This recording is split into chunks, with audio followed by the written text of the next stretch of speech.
So hold on. Yes, Judge, we are ready. Let me, Marietta Annex. State of Georgia versus Felipe Rockmore. Are we ready? We are. Okay, we can't see you.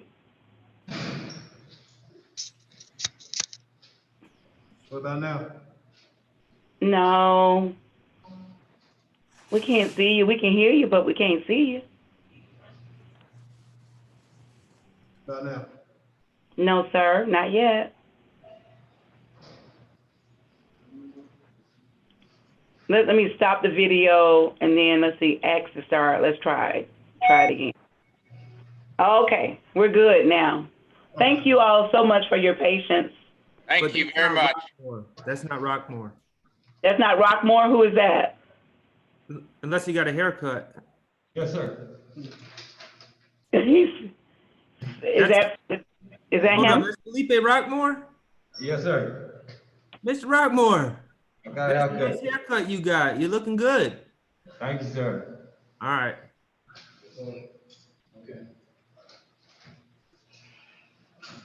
Judge, this is position 1 on your jail calendar for this afternoon. State of Georgia versus is it Felipe or Philip Rockmore, indictment number 20 SC 174982. I think I remember this case, Max. Is this one where it was a drug deal or alleged prostitution deal that went bad, and the victim claimed kidnapping? Well, if you're gonna force me to admit this, everything has played out just like I said it would at that hearing. And yes, Mr. Rockmore was not was in the process of admittedly criminal activity, but it wasn't what was claimed. And so we've come to a resolution that I think is fair, that acknowledges his wrongdoings and faults, but also makes it clear what he was accused of is not factual as well. Is this negotiated, Ms. Chenault? Yes, it is, Judge. And for the record, the state is now processing the kidnapping, Judge. Count 2, false imprisonment, being downgraded to a misdemeanor, criminal solicitation. And we will proceed on the rest of the indictment as written. All right, that sounds like a good resolution, and I appreciate y'all's courtesy and professionalism in working towards an amicable, fair resolution. Yes, Judge. Mr. Rockmore, please raise your right hand. Sir. Swear or affirm the testimony you'll give before this court is the truth, the whole truth, and nothing but the truth, so help you God. Yes, sir. You may lower your hand, sir. Yes, sir. I'm going to talk to your lawyer first. Yes, sir. Mr. Short, have you discussed today's proceedings with your client, Mr. Rockmore? I have. Does your client, Mr. Rockmore, fully understand that he is appearing by Zoom and not be present physically in the courtroom? Yes, he does understand that. Did you obtain a waiver, whether verbal or written? It was a verbal waiver over the jail phones. Do you waive an original signature on the indictment and authorize the court to sign the indictment on your behalf? So waived and authorized. Mr. Rockmore, have you discussed today's proceedings with your attorney, Mr. Short? Yes, sir. Has your attorney, Mr. Short, explained to you that you have a right to be physically present in this courtroom today? Yes, sir. Do you waive your right to be physically present, sir, in this courtroom? Yes, sir. Do you waive an original signature on the indictment and authorize the court to sign the indictment on your behalf? Yes, sir. Does the state waive an original signature on the indictment and authorize the court to sign on its behalf? Yes, sir. Ms. Chenault, you waive signature? Yes, Your Honor. Sorry about that. All right, please proceed to perfecting the record on the negotiation. Thank you, Judge. Mr. Rockmore, how do you say your first name? Oh, Felipe. Okay, Mr. Rockmore, please state your true, correct, and legal name. Felipe Sanchez Rockmore. Can you spell your middle name, please? Sanchez. Thank you. Are you at this time taking or under the influence of any alcohol, drugs, or medicine? No, ma'am. Is there any medication that you normally take that you haven't been given today? No, ma'am. How old are you? 41, How far have you gone in school? up to the 10th grade. You said up until the 10th grade. Yes, ma'am. Are you able to read, write, and understand English? Yes, ma'am. Do you understand that you're being charged with the following offenses? And I'll read them. You were being charged with kidnapping, but that charge is being dismissed. Count 2 was false imprisonment, which is a felony, but that's being downgraded to a misdemeanor criminal solicitation. And then you'll be proceeding with the rest of the indictment. Count 3 is theft by receiving stolen property, a felony. Count 4, criminal damage to property in the second degree, a felony. Count 5, fleeing and attempting to elude a police officer, misdemeanor. Driving while license suspended or revoked, misdemeanor, and willful obstruction of a law enforcement officer, misdemeanor. You understand these charges? Yes, ma'am. You understand that you have the right to plead either guilty or not guilty to these charges. Yes, ma'am. Do you understand that if you plead not guilty or remain silent, you may receive a jury trial? Yes, ma'am. Have you had enough time to speak with your attorney, Mr. Shard, about all the facts and circumstances known to you regarding the charges in this indictment? Yes, ma'am. Did you all also discuss potential defenses? Yes, ma'am. Do you need more time to discuss the case with your attorney? No, ma'am. Are you satisfied with his services? Yes, ma'am. Please, can you read the indictment? Okay. Mr. Nault, Yes. you're breaking up. I have service. Can y'all hear me okay now? Yes, ma'am. Okay. Just let me know if it happens again, please. Okay. Do you waive a formal reading of the indictment? So waived. Do you waive any and all defects in the indictment, including with respect to your name? We do. Were you arrested on these charges? Yes, ma'am. The state is unaware of any outstanding warrants related to these charges. Do you or your attorney know of any? We don't. Has your attorney advised you as to the minimum and maximum sentence for the charges you're pleading to? Yes, ma'am.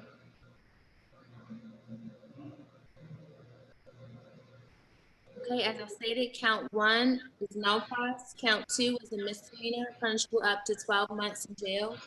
Count 3, theft by receiving stolen property, is punishable from 1 to 5 years in prison based on the amount of the value of the car that was stolen. Count 4, criminal damage to property, is punishable from 1 to 5 years in prison. And counts 5 through 7 are misdemeanors, punishable up to 12 months in jail. Do you understand these sentences? Yes, ma'am. Let me explain one thing to Mr. Rockmore, because I don't know if I've made this clear, because our negotiations were a little bit in flux. Count 1 is kidnapping, Mr. Rockmore, and that carries a mandatory 10 years, and that's being dismissed, as I told you on the phone. Yes, sir. Count 2 was the false imprisonment, and that's a felony, but that's being reduced to criminal solicitation for purposes of prostitution, which is a misdemeanor. Okay. Yes, sir. It's essentially soliciting a prostitute. Okay. Yes, sir. So that's what you're pleading to in count 2 instead of false imprisonment. Yes, sir. All right. And then count 3 is the stolen car, which you're pleading to. Count 4 is criminal damage to property, which you're pleading to. And 5 through 7 are misdemeanors, as Ms. Chenault said. Okay. Yes, sir. All right, and all that's for the sentence that I talked to you about on the phone, okay? And Ms. Chenault's gonna get into that. Okay. All right. Yes. Okay, and I believe Miss Paula, she's one of the victims in this case. She was trying to get on. Oh, that might be her. Hold on, let me see. Let's let her in and see if this is her. Thank you.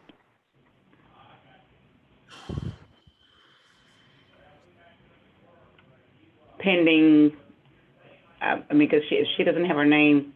We'll see if this is her. Thank you. Can we go off the record for a minute, Ms. Sanders?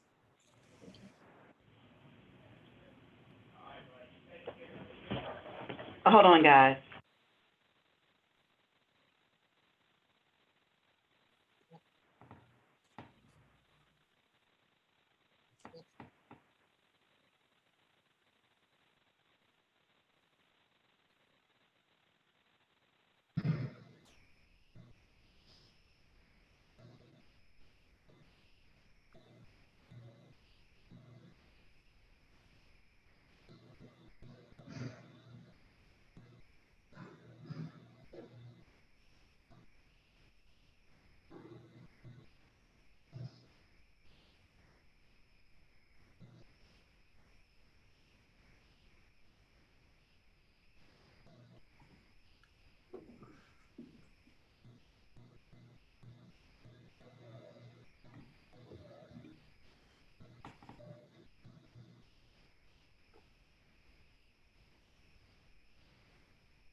Only if you heard.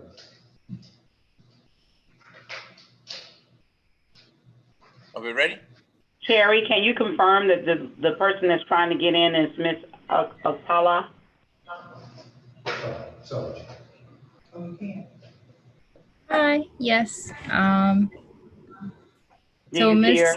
Miss Justina Akpala should be in the waiting room. No, I'm asking you, this person that's trying to get in now, is that her? Because unless she's using another number, do you know? Because I see the Akindes, I see the Lewises, I see Miss Hamilton. The only other two numbers that I have left is one beginning in 770 and someone using the Galaxy, and the person that's trying to get in now that I actually admitted to the room. Can you tell me if that's her? Let me check her number. I don't know it off the top of my head.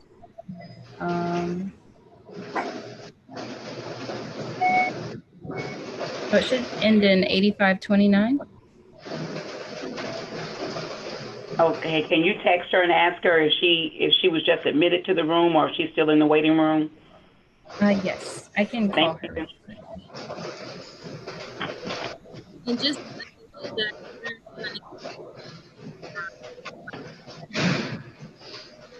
Please make sure everybody can hear. How do we turn the volume up, April? The volume for who? For which person that was speaking, Judge? For the defendant? I think we couldn't hear Ms. Chenault well. Or Miss Cherry, that's who it was. No, Okay. Miss Chenault. Miss Chenault was Ms. breaking Chenault, up. we couldn't hear Ms. Chenault well enough. okay. Okay. All right. Thank you. I was just letting you know, Judge, that we were waiting for the victim to come in. Okay, can you hear that? Okay, Thank you. thanks, everybody.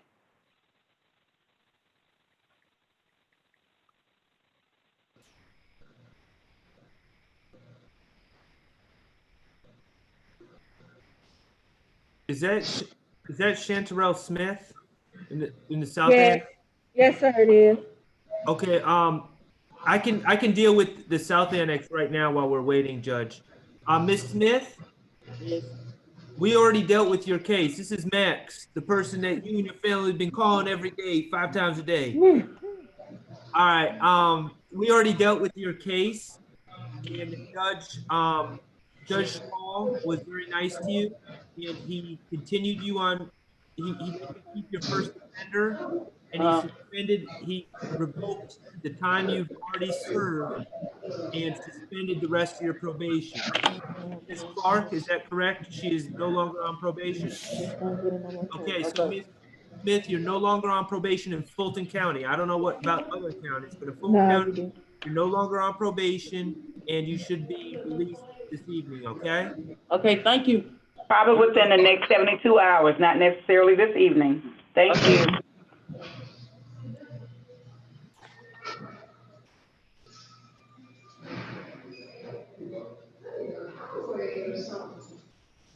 jump?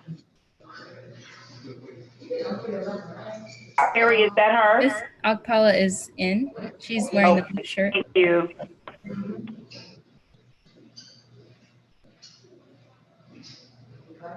Ms. Chenault, Yes. So, you're going in and out, Ms. Chenault. okay, I'm gonna connect to my cell phone. Unknown caller. I'm gonna connect from Wi-Fi on my cell phone. 1 second. Can you all hear me? Ma'am, we can. Thank you so much for your patience. You've been with us all morning. Thank you. Thank you, ma'am. I'll be right back with y'all. Give me 1 second. I'll be right back with y'all. Thank you. Okay.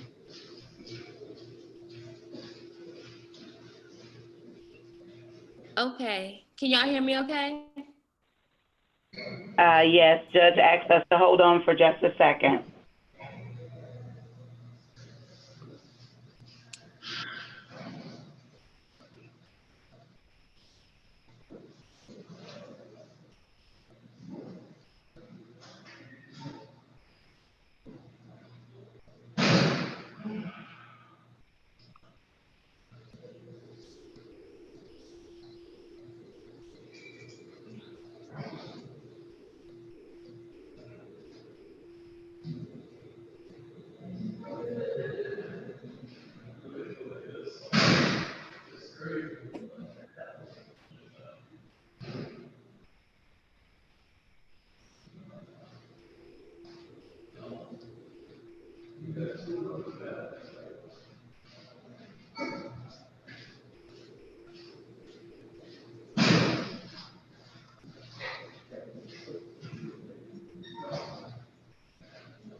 April, can you let Kiana back in, please? She got bumped out. Thank you. Uh-huh.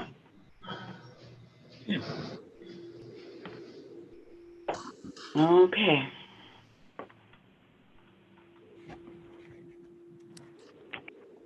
Okay, is that better, y'all? Can y'all hear me? Okay. Okay. Connected to my cell phone now, so hopefully.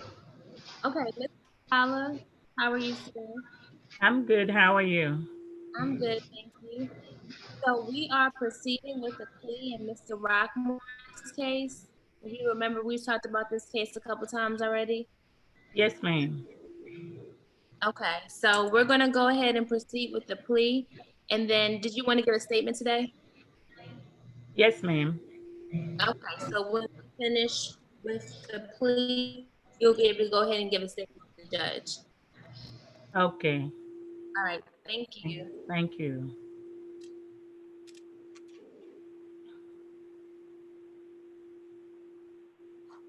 Okay. I am here. Does the lady, the alleged victim, wish to make a statement now? Judge, Statement? Yes, ma'am. yes, Judge.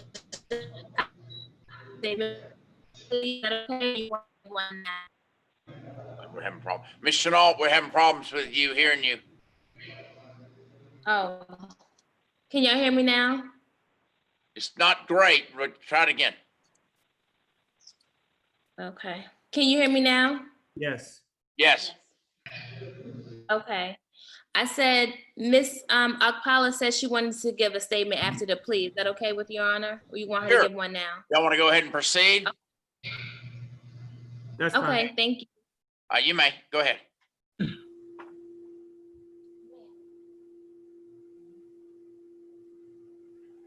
Okay. Yeah, but they're getting ready to question. Okay. Y'all may proceed with the plea. Thank you. Chenault. we've already done the colloquy, correct? No, I have a few more questions. Okay. Okay, Mr. Rockmore, do you understand that this is a negotiated plea? Yes, ma'am. That means the state will recommend to the court a sentence of 5 years to serve 1 in prison with Yes, the ma'am. balance on probation. Yes, ma'am. You understand that offer? Yes, ma'am. Do you understand that the court does not have to accept this recommendation? Yes, ma'am.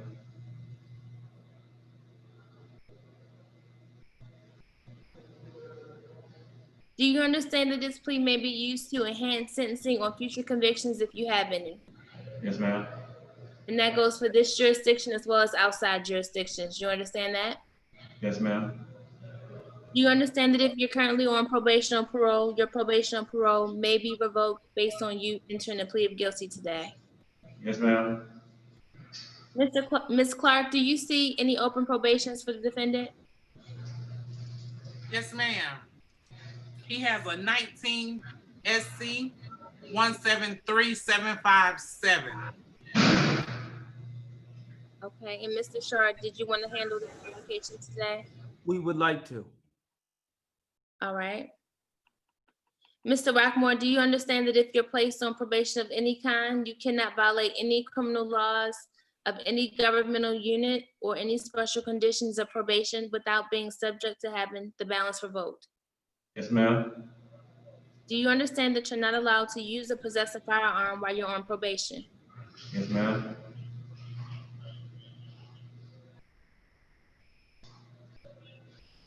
Do you understand that if you're not a United States citizen, a guilty plea conviction will affect your immigration status and will result in deportation? Yes, ma'am. Do you understand that there may be other adverse or unfavorable consequences as a result of this guilty plea conviction? Yes, ma'am. For example, your guilty plea will affect your right to vote, the right to hold public office, the right to serve on a jury, the right to obtain a passport, the right to receive, possess, or transport a firearm, or the ability to obtain employment. Do you understand these rights? Yes, ma'am. And you understand that by pleading guilty today, those rights may be impacted. Yes, ma'am. Do you understand that by pleading guilty to a felony, if you use, receive, possess, or transport a firearm, or use a firearm in a crime, you will be guilty of a felony which may carry a sentence of 1 to 15 years in prison? Yes, ma'am. Do you understand that you waive any and all defenses, including with respect to your mental health, by entering a plea of guilty? Yes, ma'am. Do you understand that you're giving up certain rights you would have had at a trial? Yes, ma'am. Those rights include the right to a trial by jury, the right to remain silent, the right to confront witnesses, the right to the assistance of counsel, the right to the presumption of innocence, the right to testify, the right to subpoena witnesses, the right to have the charges against you proved beyond a reasonable doubt, and the right to appeal if convicted of these charges after a trial. You understand Yes, these ma'am. rights? Yes, ma'am. And you understand that you've given them up by pleading guilty today. Yes, ma'am. Has anyone forced, threatened, or promised you anything to get you to enter into a guilty plea? No, ma'am. Is it your decision to waive these rights and enter a guilty plea because you are in fact guilty? Yes, ma'am. How do you plead to the charges of solicitation, theft by receiving stolen property, criminal damage to property in the second degree, fleeing or attempting to elude an officer, driving while license suspended or revoked, and willful obstruction of a law enforcement officer, and indictment number 20 SC 174982? Guilty.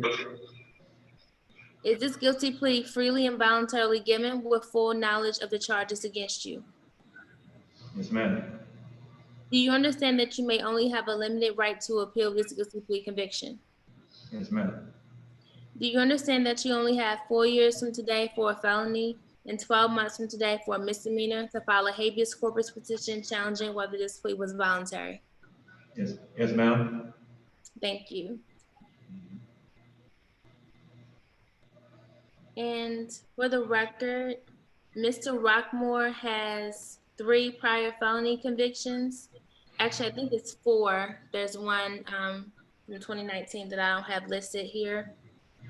He has a VGCSA out of Upson County in 2002, a VGCSA out of Upson County in 2004, and an entering auto out of Clayton in 2013. And Ms. Clark, you said that you also saw a 2019 conviction? Yes, ma'am. Put that What is conviction, that for, please? Loitering and prowling and obstruction of law enforcement officer and possession of firearm. How much time's left on that? 4 years, 5 months, and 4 days. Let's see what the recommendation here is from Ms. Chenault before we deal with that. yes, Judge. My recommendation, which the defendant agreed to, is 5 years to serve 1 with the balance on probation. And how much credit does he have, Ms. Woods, please? 146 days. All right, that's fine. Okay. And if I could just put it on Excuse the me. record, Judge, I know you're familiar already, but just to put it on the record, as alleged on January 21st of 2020 at 484 North Avenue in Fulton County, an officer was alerted to a stolen vehicle, which was a 2003 Acura MDX. That vehicle did belong to Miss Justina Akpala. That's Okpala. And she had reported that vehicle stolen a day prior on January 20th of 2020.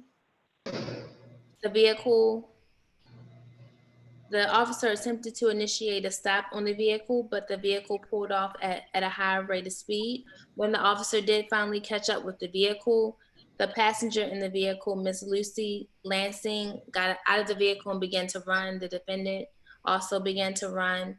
After officers retrieved both of them, or detained both of them, Miss Lansing did say that she was kidnapped by the defendant, Mr. Rockmore, and that he forced her into the vehicle and said that he was going to take her to Jonesboro, Georgia, and bring her back. The district attorney's office did investigate these charges, and they appear to be unfounded. Miss Lansing does appear to be sex trafficked, but not by Mr. Rockmore. It appears that Mr. Rockmore was just more so just wanted to hire her for that evening. In light of the investigation, the state did downgrade his charges from what they previously were, Judge. Nothing further from the state except to say that Ms. Akpala, the owner of the vehicle, did want to give a statement, and I believe that she wants to request some restitution. I don't believe Ms. Akpala ever sent me receipts, but if Your Honor would like to have a restitution hearing, the state would be open to that. Yes, ma'am. Good afternoon. Ms. Akpala, did you want to go ahead and give your statement? Thank you. Good afternoon, Your Honor, and everyone else. I just want to thank you all for giving me this opportunity. It's been devastating for my household. The car that Mr. Rockmore stole, it's my family car, the only family car that I have. And when he stole this car, when the police got hold of him, the car was totaled. I don't have money to go buy another car, so I'm trying everything to get the car working so I can be using it to go to work. And I have spent over $6,000 by now, and still the car is not working right. Tomorrow I'm taking it back to the mechanic. My license, I have 2, I don't know why I have 2 accidents in my license. Because of this thing that this guy did.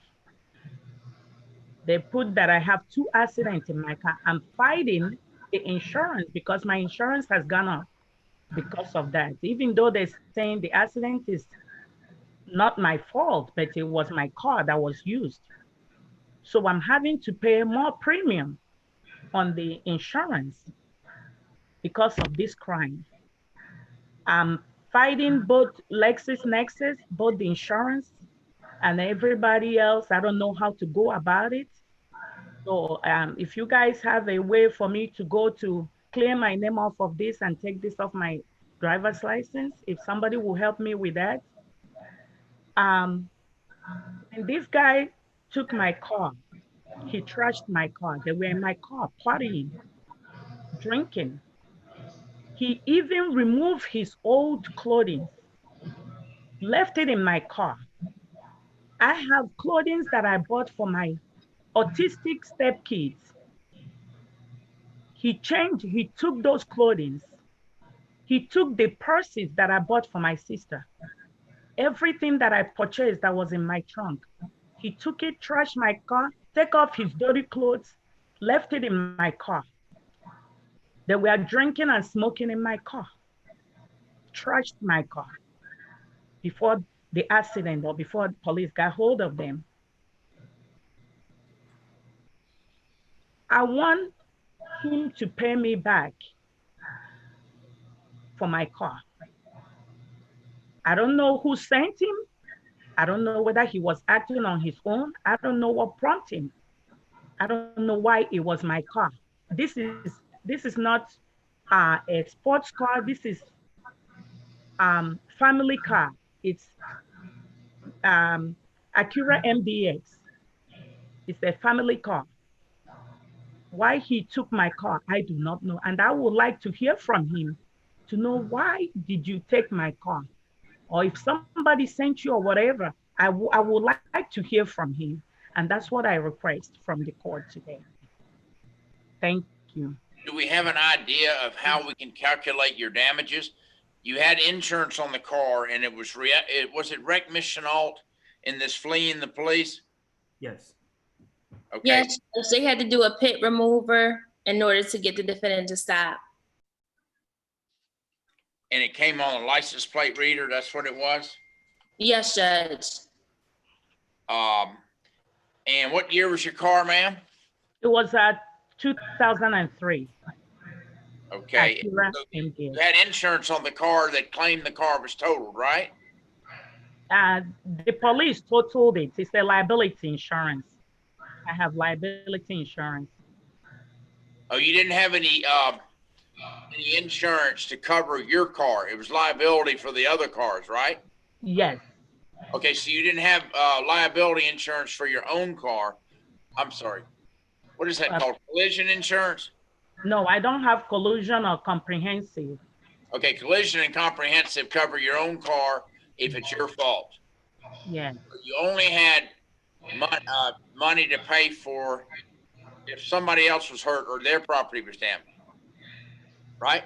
Yes, sir. I believe so. So I think the fair market value would be what the market value is of a 2003 vehicle with the appropriate miles and the conditions on the car for this time period. Is there an amount that you think is appropriate, ma'am? I think what I have paid for the car right now, it's about $6,000. And I think that would be appropriate. Mr. Sharp? Okay, Judge, a couple things.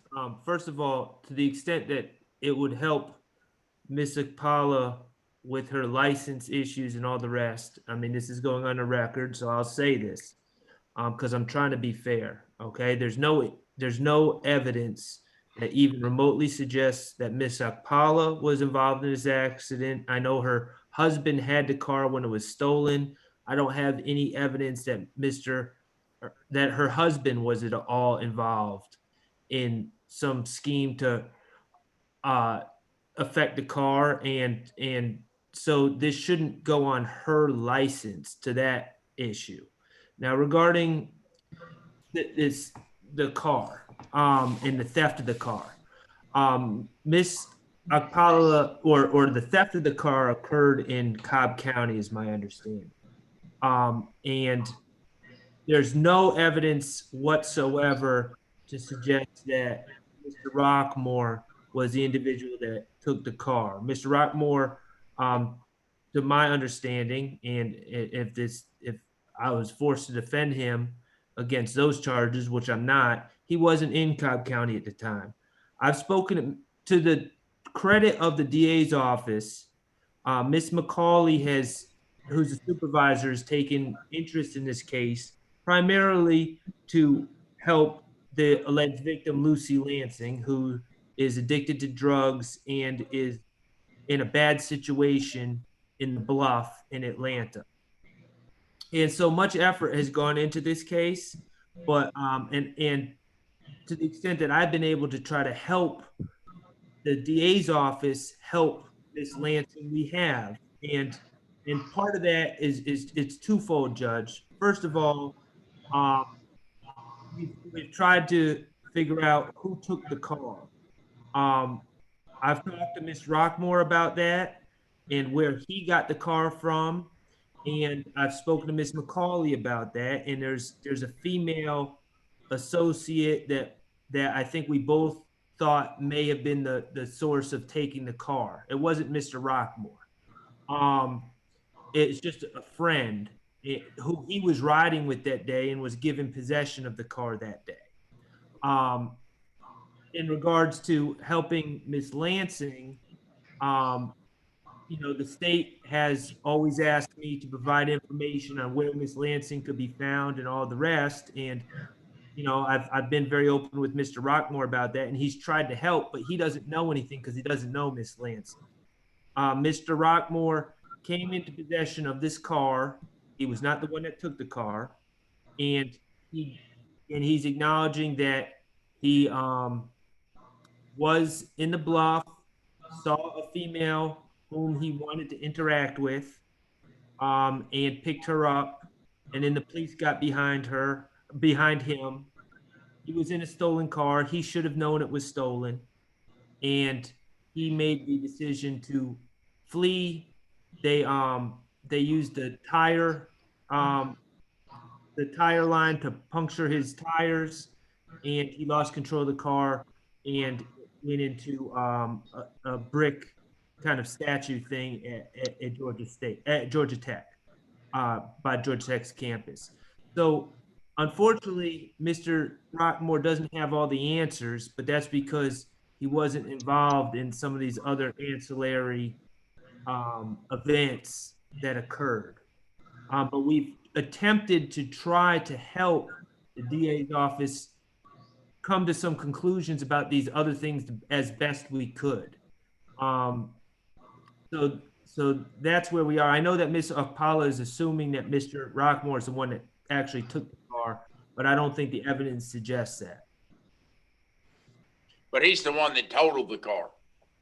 It was in his possession when the car was totaled, and I don't disagree with that. I think that probably the state needs to sit down with Ms. Akpala, and we need to figure out what exactly the value of everything is, and then go from there as far as restitution. How long is he going to be on probation in this case? 5 years? He's going to be on probation for 5 years. 4 years, 5 years to serve one? Yeah, 4 years. I'm sorry, Judge. Yes. I think that, ma'am, you ought to get with Ms. Chenault and see if we can figure out what the value of your car was. It may or may not be $6,000. I don't know. I understand that you have spent that kind of money on the car, and perhaps it may have been a better situation for you to try to purchase another car instead of putting $6,000 into this car. That I do not know. I don't know whether there was frame damage or very bad structural damages that would make the car to be in a compromised situation if it were be repaired and driven. So I think that it sounds like, Mr. Sharp, you're willing to pay restitution, but we just need to figure out a fair amount. Yeah, I don't think that Mr. Rockmore would deny responsibility for his role in this. So is that correct, Mr. Rockmore? You correct? All right, so let's come back later on a restitution hearing And let's, Ms. Chenault, you know how to reach our victim? Yes, I do, Judge. Y'all can communicate and we'll have a restitution hearing very soon, okay? Good luck to you, ma'am. I'm sorry very much so for what happened to you. Excuse me, sir. Thank you, sir. Another question is because I don't know what is out there about the damage that they did wherever it was. I just don't want them to come after me later on. So I don't know how that works. So I just want to Damage to other people? Yeah, to other property wherever the damage was. I don't know where it is. It was. I don't think that anybody that is going to think that an innocent victim of a crime is responsible for criminal conduct of a suspect. Is that what you're going to say, Mr. Sharp? Right. She doesn't, to the extent that she can sleep better at night, she doesn't have any responsibility or exposure to any damage to the, and I don't think there was any damage. It was crashed into a hard, solid rock structure. Okay. All right. Well, good luck to you, ma'am. Thank you, sir. Thank you, Ms. Akpala. Thank you, ma'am. Judge, Doesn't the gentleman need to go with our probation officer? one thing I was going to say while we still have Mr. Rockmore here is, you haven't sentenced him, but assuming we go with the recommendation of 1 year, I assume he's going to be in the jail for the foreseeable future, but we might want to schedule a restitution hearing sooner rather than later if We do that 2 weeks out, Ms. Woods? Can we do it the 25th? Yes, Judge, we can. All right, let's put it on for the 25th. And ma'am, please keep up with Ms. Chenault about that and see if you can provide her the appropriate documentation. Okay? All right. Thank you, sir. I'm sentencing as enunciated by the state and agreed to by the defense in the negotiated plea. now. I have credit for those, 181 days he served, Ms. Woods? Judge, it's actually 146 days. I think this was a non-negotiated plea. Is that correct? It was negotiated. Okay, can I get the time again? Because I could not hear Yes. from Ms. Chenault. 5 years to serve 1 for the felonies and 12 months to serve for the misdemeanors. All to run concurrent. And what was the other thing? This is not commuted time served. He's going to serve a full year. Yes. Correct. Okay. And there was a probation matter that, Judge, the remainder of the probation would be contained in this new probationary sentence. So I would ask Your Honor if you would consider closing out that. You have notice on that? We do. All right, I revoke and suspend. Thank you, Judge. We need that case number for the record? I believe we do. Yes, please. That case is 19 SC 173757. Okay, so Mr. Rockmore, that means that old probation case that you were on is closed out now, but you're going to be on probation at the end of the 1 year of service based on this new case, okay? Yes, sir. All right. So can I say one thing? Yes, The probation that I was on for the firearm, that's closed. I don't have to worry about it, right? correct. Yeah. Okay, what did he revoke on And that? you're gonna speak with Ms. Clark in a second, and she's gonna get you signed up for this new probation, okay? Can I say one more thing? Yes, Yeah. sir.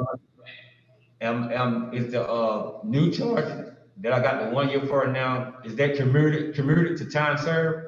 No, it's not. You're getting credit for the 146 days you served, and you have to finish out that year. Yes, sir. Okay. All right, thank you. Okay. Thank you. Are we done now? Judge, you've already asked your questions and sentenced him? Okay? I'm asking you, have you? I Are don't- we done with this? Yes, we're done. Did you ask All right. the plea colloquy, Judge? I didn't do that, did I?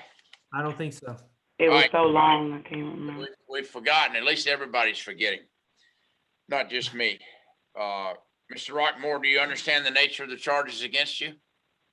Yes, sir. You understand all the rights you give up by entering this plea? Yes, sir. You're giving up all those rights freely, voluntarily, knowingly, and intelligently? Yes, sir. You're pleading guilty to the charges you have pled to because you're in fact guilty? Yes, sir.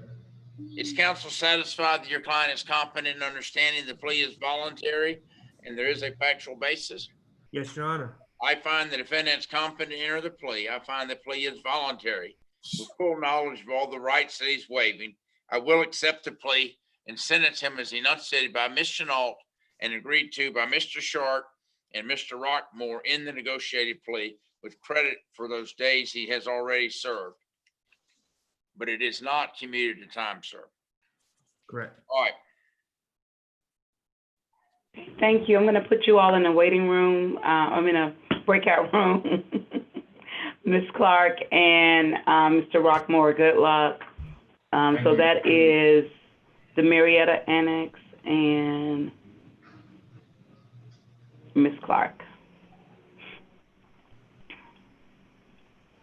Okay. All right, we're moving on to our next case. Position 3, Moses Hamilton. So who do we have now? Mr. Hamilton. Okay, Moses Hamilton. Okay. All right, let me get Ms. Winfrey here. Is that your case, Marilyn?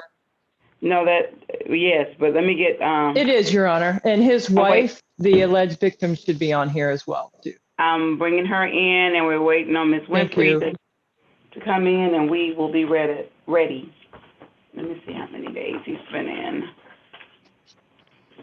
Oh. I have him arrested at September 28th, April of 19. Which position? Moses Hamilton. It's the position 3.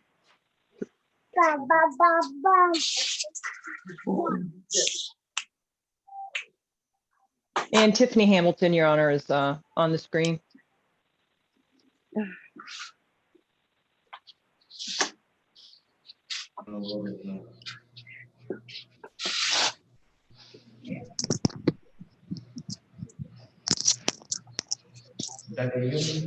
Ms. Winfrey's on her way. She's jumping off another Zoom and she'll be with us momentarily.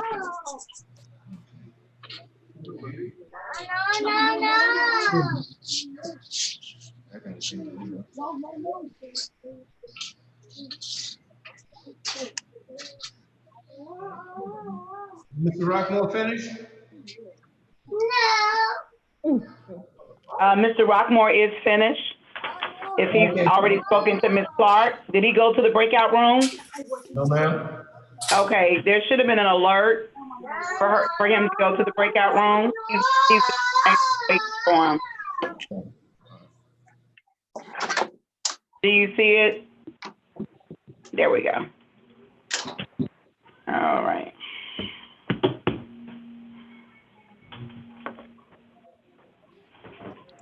So the only person we're waiting on is Miss. We're waiting on Ms. Winfrey, Judge, and then we have one,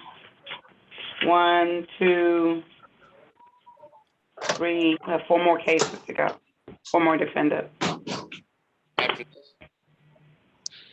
We have Mr. Jackson, Mr. Ponder, Mr. Akinde, and Mr. Lewis.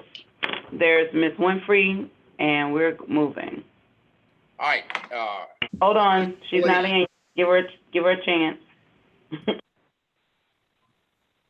Ms. Winfrey. Hey, can you hear me? Yes, ma'am. Okay. Tell me, this says plea. Do we have a negotiated plea on this case? No, it will be non-negotiated. Tell me about the case. And we have Mr. Hamilton and Miss Hamilton. And it's my understanding they're married. That's correct, Yes, Judge. sir. And they have children. That's correct, Judge. Will be the children charge. Yes, Judge. If you remember, we had this case before, Your Honor, maybe a couple of weeks ago on a Zoom bond hearing in this case, but I'll briefly give the court the facts. Basically, Mr. Hamilton and Ms. Hamilton are married. This case, their relationship has pretty much been fraught with domestic violence for about, I think, 5 years from what she had indicated to me. I did talk to Ms. Hamilton. Initially, when we had the bond hearing, she was adamant about him not getting out on bond, but she did talk to him again and expressed that she wanted him out of jail. I talked to her a little bit about domestic violence and the state's position based on the violence that she has been inflicted upon kind of throughout the marriage to some degree. And in this particular case, on September 28, 2019, the parties are staying at an in-town suite or a hotel in Fulton County off of North Side Drive. And Ms. Hamilton's husband comes home from work, or she comes home from work, and they get into a verbal argument. And at that time, during the argument, she asked him to leave because they got into an argument over money, from what I understand. He struck her in the head with a closed fist. And since she has epilepsy, she went into these episodes because she's been basically physically abused in this relationship. She goes into epilepsy. She tries to get her phone to call 911. He interferes with that, snatches her phone. He throws it across the room and breaks it. While this is going on, she tries to reach her hand, I think, through a door. He slams her right hand in the door. Her fingers are bleeding. Her officers see when they arrive, her fingers are bleeding from that. Her son, who is the stepson of the defendant, Brandon Harley, he was 15 years of age at the time of this incident. He tries to intervene, sees this happening with his mother. He tries to intervene. The defendant grabs him and begins to put him in a rear hold and choke him and strangle him and said, "Next time you're dead." After that, police arrive. They talk to the parties. As a matter of fact, they have about the children that were involved in this case. You've got 2, 3, 4, there are like 5 or 6 children, if I'm not mistaken, Ms. Hamilton. 6, thank you. So there are 6 children. 3 of the younger children are the biological children of this defendant, and they witnessed this incident.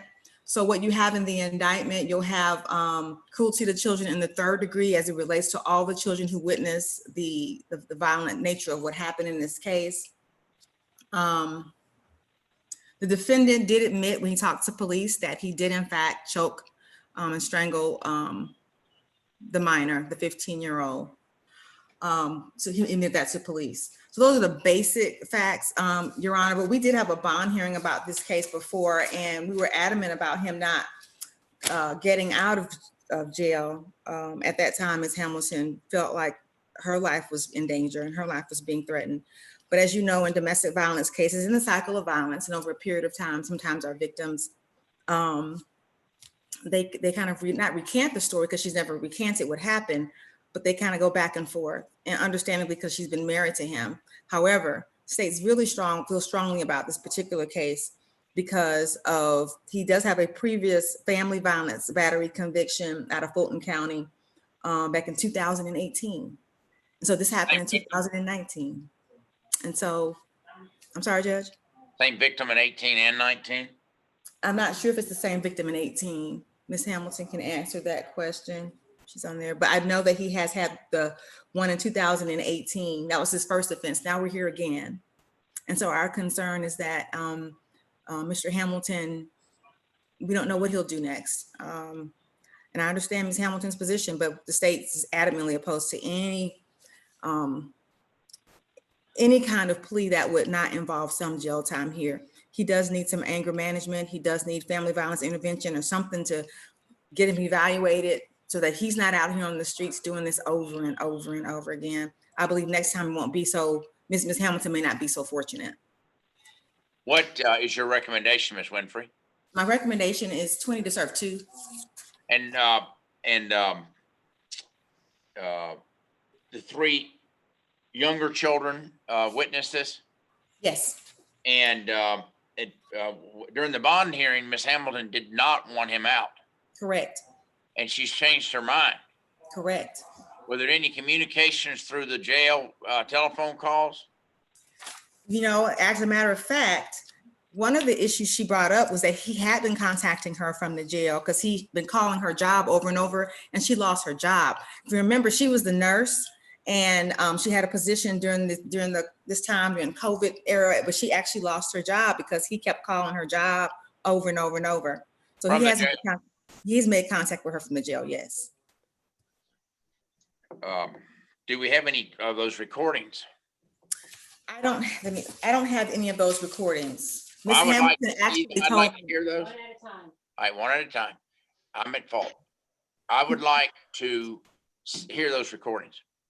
Miss Hamilton actually told me about those phone calls. Not sure if she has them still on her phone or any kind of messages from the jail where he's called that she'd be willing to share, but I can get those ordered. I don't have them in my file at this point. Would it be fair to say, Miss Hamilton, that he called you from the jail asking you to help him get out? Take your mute You're off, on, Ms. Hamilton. You're on mute. You need to take the red, this thing off. You need to take the red microphone off.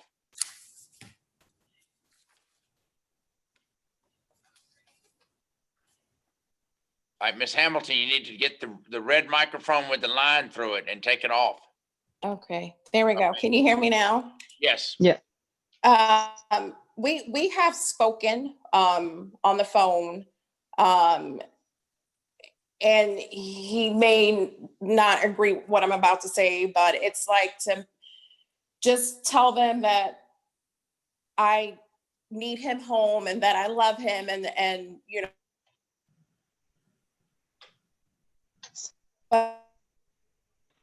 Okay, we can't hear you. Can you hear me now? Yes. Can you hear me? Yes, yes. Can you hear me? Yes, ma'am. Yes, ma'am. Hello? Can you hear me now? Yes, ma'am. You want to go ahead and Go tell ahead, them? Ms. Hamilton. Oh, Jesus. Hello?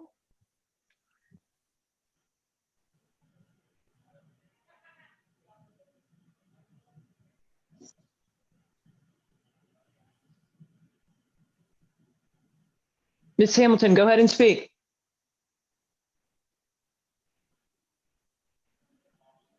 Hopefully she'll call back in.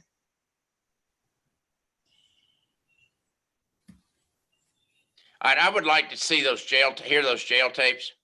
So as we put off some other cases, let's put this off till the 25th. Please communicate with Ms. Hamilton, and we'll put it back on for the 25th for the jail calls. Thank you, Ms. Woods. Yes, Judge. All right, Bobby Lee Jackson, is that yours, Ms. Primovic? It is, Your Honor. You know, that's all I have. I want to jump on. Thank you, Ms. Winfrey. Thank you, Judge. Have a good day. Mr. Go on. Call me, Mr. Hamilton. Call me, sir. Thank you. Is this a negotiated plea, Ms. Primovic? Judge, we getting an offer on two north now for Mr. Jackson. Give us about 2-3 minutes. Thank you. Yes, I'll be sir. right back. Thank you. It's non-negotiated, Judge. Kiana, we're on pause. Can you go to another part of the house? We're having a hard time hearing you. Your internet is going in and out. It's going in and out again. Okay. Yes, ma'am. You're getting frozen. Okay. Let me.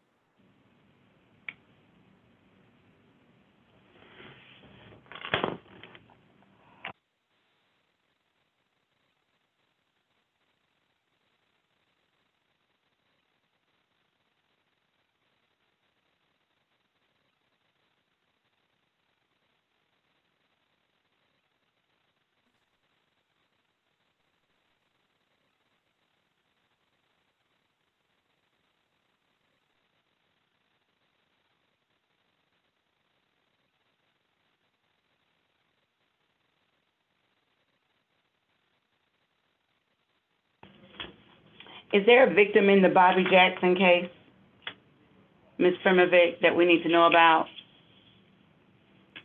I see No, a ma'am. Lexus Rochelle and a Galaxy A20. I know that Ms. Lewis is here for Mr. Lewis. It's shoplifting and drugs on both of them. Okay. With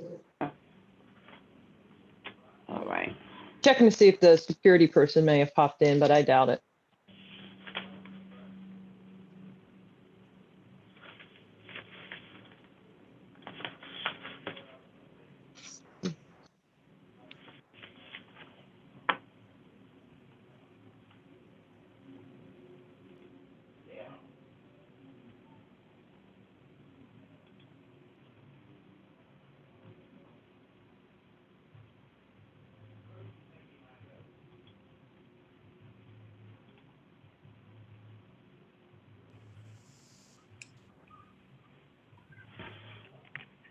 Okay, I'm on a new network. Can y'all hear me now?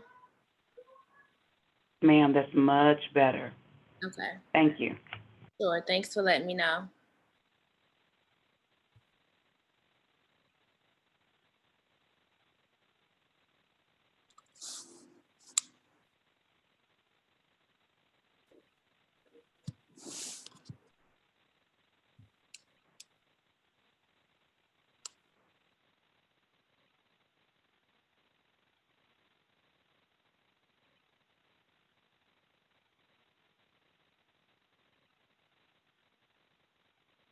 Marilyn, did you see my chat about Mr. Jackson?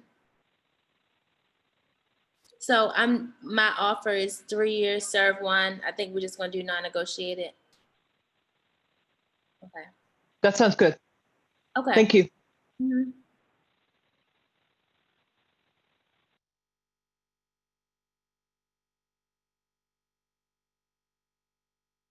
And then Max, did we ever get the report back for Akinde? You on mute.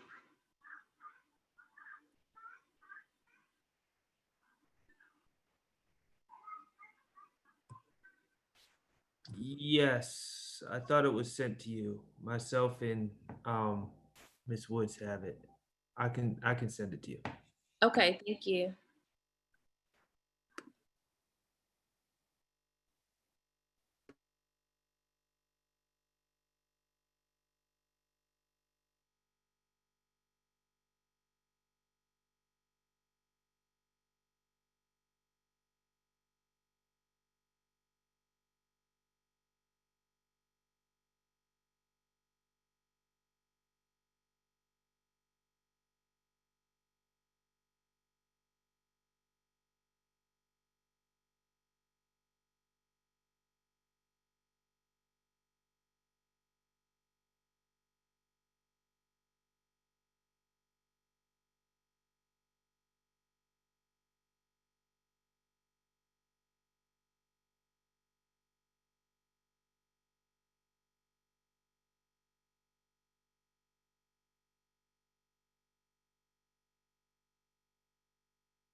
To Shard, if we need to go to the South Annex, we can. Well, I guess we don't have anything else at the South Annex, correct?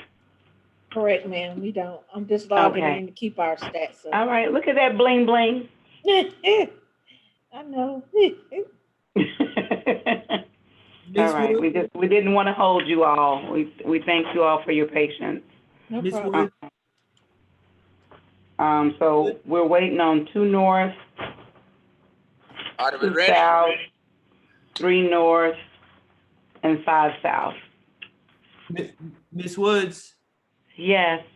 My email from home only goes back so far. If you have access to the Dami Akinde eval report, could you please forward that to myself and Kiana? Yes, sir. Thank you. You're welcome. I'm just primarily concerned with him not being a danger to Mr. Schwall'S anymore. I don't know how long the report is. Hopefully I'll have a chance to read it before we start.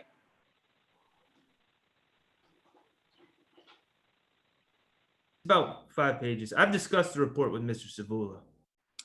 Okay.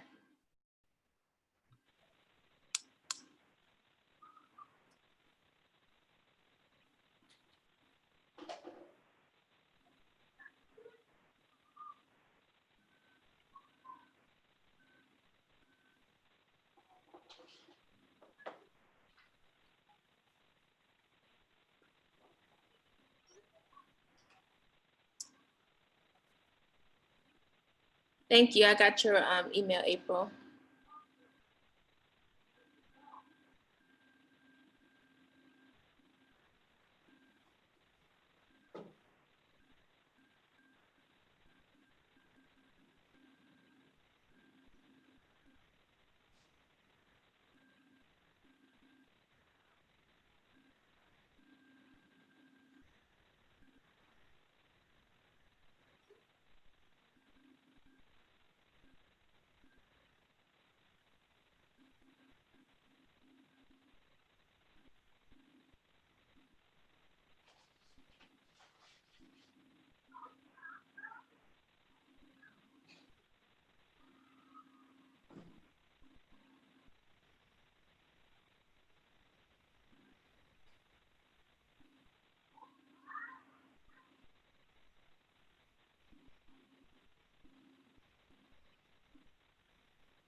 What are we waiting on, April?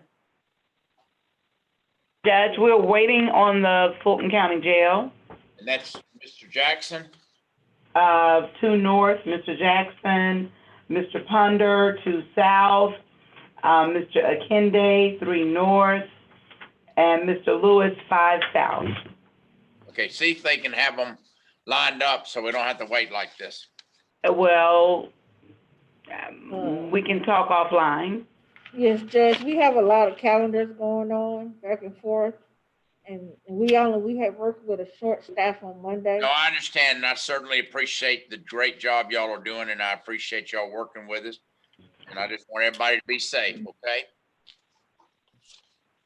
Are we, we're still waiting on the inmates, right? Okay. Okay.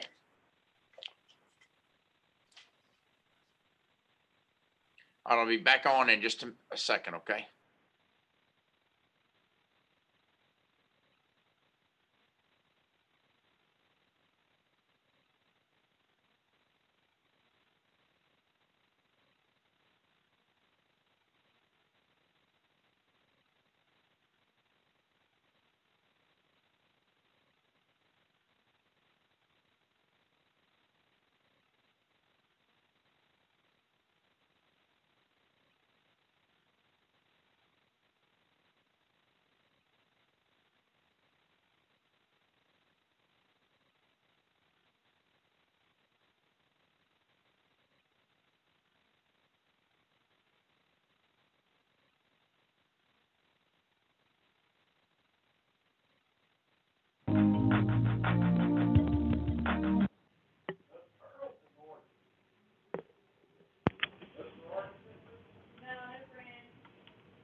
Okay, guys, we're gonna take whoever we have. 3 north is coming in, so we may have to skip around. So in 3 north we have Mr. Akinde, and that's who's here right now. So that's who we're gonna deal with. Is that okay, Mr. Sharp? I can't hear you. I know you're talking. Yeah. Hey. I'm about to call David Savula, who's the victim, and let him know. Okay, I do have somebody here on the Galaxy. I'm not sure who they are. I have Alexis Rochelle. No, that's not him. I'm calling him right now. He was waiting on me to call him before he called in. Okay. This was Alexis Rochelle is the victim for Mr. Anthony Lewis. Okay. And then there's a Galaxy A20 in here. So, Ms. Blake, is that another victim that you have waiting? I think Ms. Blake is contacting Mr. Sabulis. Is that Ebony Lewis? Is Ebony Lewis still here? Ebony Lewis is my yes, client. Ebony Lewis is here. So it's somebody else. Yes. Let me look at the calendar. Unless it's not Bobby Jackson. He doesn't have any victims. It could be someone else from Anthony's family. Okay. I mean, I don't know that for a fact, but so Blake is calling Mr. Sabula? Yes. Okay. And Mr. Sharp, is this a bond hearing? It is. But I'm gonna ask the judge to hear all the evidence regarding bond, but I'm gonna ask him not to I'm gonna ask him to hold off on bond because we are still trying to cross the T's and dot the I's regarding the outpatient mental health treatment. But you want to go ahead and have the hearing today. I understand. Hearing, and then once I get the program set up, I'll contact you. If judge decides to proceed. Okay. And if we could get the Akinde phone, which I think is Miss Buke Akinde, if we could get her to turn on her video so we could see her. I just requested it. Now I'm just waiting for the other people to come in. All right, here's the Akindes. So. Okay, all right, we're live. So. Do you need to go into a breakout room? No, I can Mr. and Mrs. Akinde right now. Okay. Mr. Akinde, Ms. Akinde, we're waiting on the judge. I know that you can see your son wearing the mask in one of the pictures. Can you see him? No, not yet. No. Oh, no, and Mr. Sharp, we were not waiting on the judge. The judge was on the bench. We were waiting on your victim to get here. So. Oh, okay. Okay. No, we weren't waiting on judge. Judge was out there waiting on y'all. Okay. I stand correct. Okay. Thank you.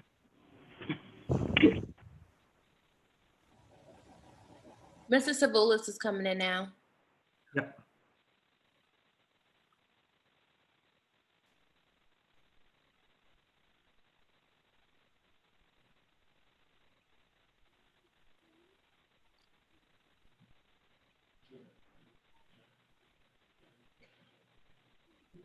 Dammy. Yes, sir. Do you have to be wearing that mask when you're talking in this court hearing? Do I have to? No. Okay, you take the mask off while we're doing this hearing. I want the judge to be able to see you. I want everyone to be able to see each other, okay? All right, there's Mr. Savula. Okay. Hi, Mr. Savula, mediation out. Nice to see you today. Nice to see you. Thank you very much. Sure.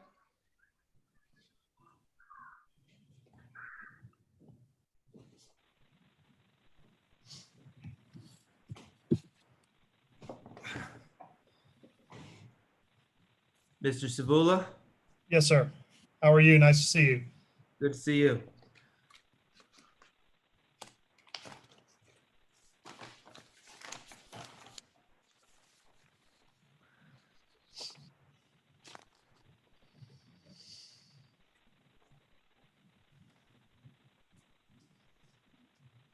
All right, are we ready? Yes, Judge. Just so I can lay out where we are with this case so we know where we're going. This is my bond hearing for Mr. Dammy Akinde. He has 3 different pending charges. I think that probably they're the result of probably 2 separate incidents. I think that probably there should just be 2 indictments, but they're all interrelated. The victim of these cases, or the primary victim, is Mr. David Savula, and he's here today. And I've spoken to Mr. Savula many times regarding this case. The defendant, Dami Akinde, is in jail, and he's with us. And Mr. Akinde's parents, Ms. Buki Akinde and his father, Mr. Akinde, are here as well. I'm going to go through the alleged facts a little in a minute, Judge, but I just wanted to let Your Honor know that we're asking for bond today and asking to have this hearing today.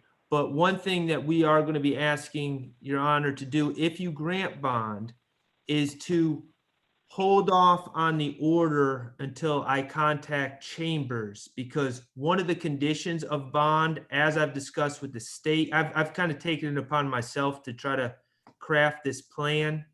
And I've discussed it with the state, as well as with Mr. Savula, as well as with Mr. Akinde's family. One of the aspects of the bond would be involvement in county provided outpatient mental health services. Now, in Fulton County, we typically call that the Grady Act team. The Akindes live in Cobb County, and they have a different program, but that program is available. However, my social worker needed to get the formal diagnosis from the evaluation that was recently completed in order to get him into the program. She estimated that all of this could be completed by, I threw the 25th out for her, and she said that that should not be a problem. But I wanted to, since we have everyone here, have the hearing today, but hold off until my social worker gets him into the program.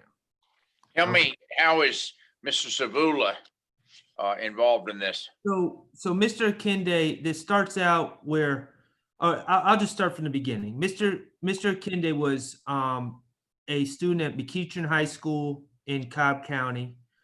His parents are both professionals. They're both good people. His siblings have all gone on to do good things in life. Mr. Akinde was a normal high school student, doing fine. And then there was suddenly a turn, and it probably wasn't 100% sudden, but behaviors began, and then suddenly Mr. Akinde left home.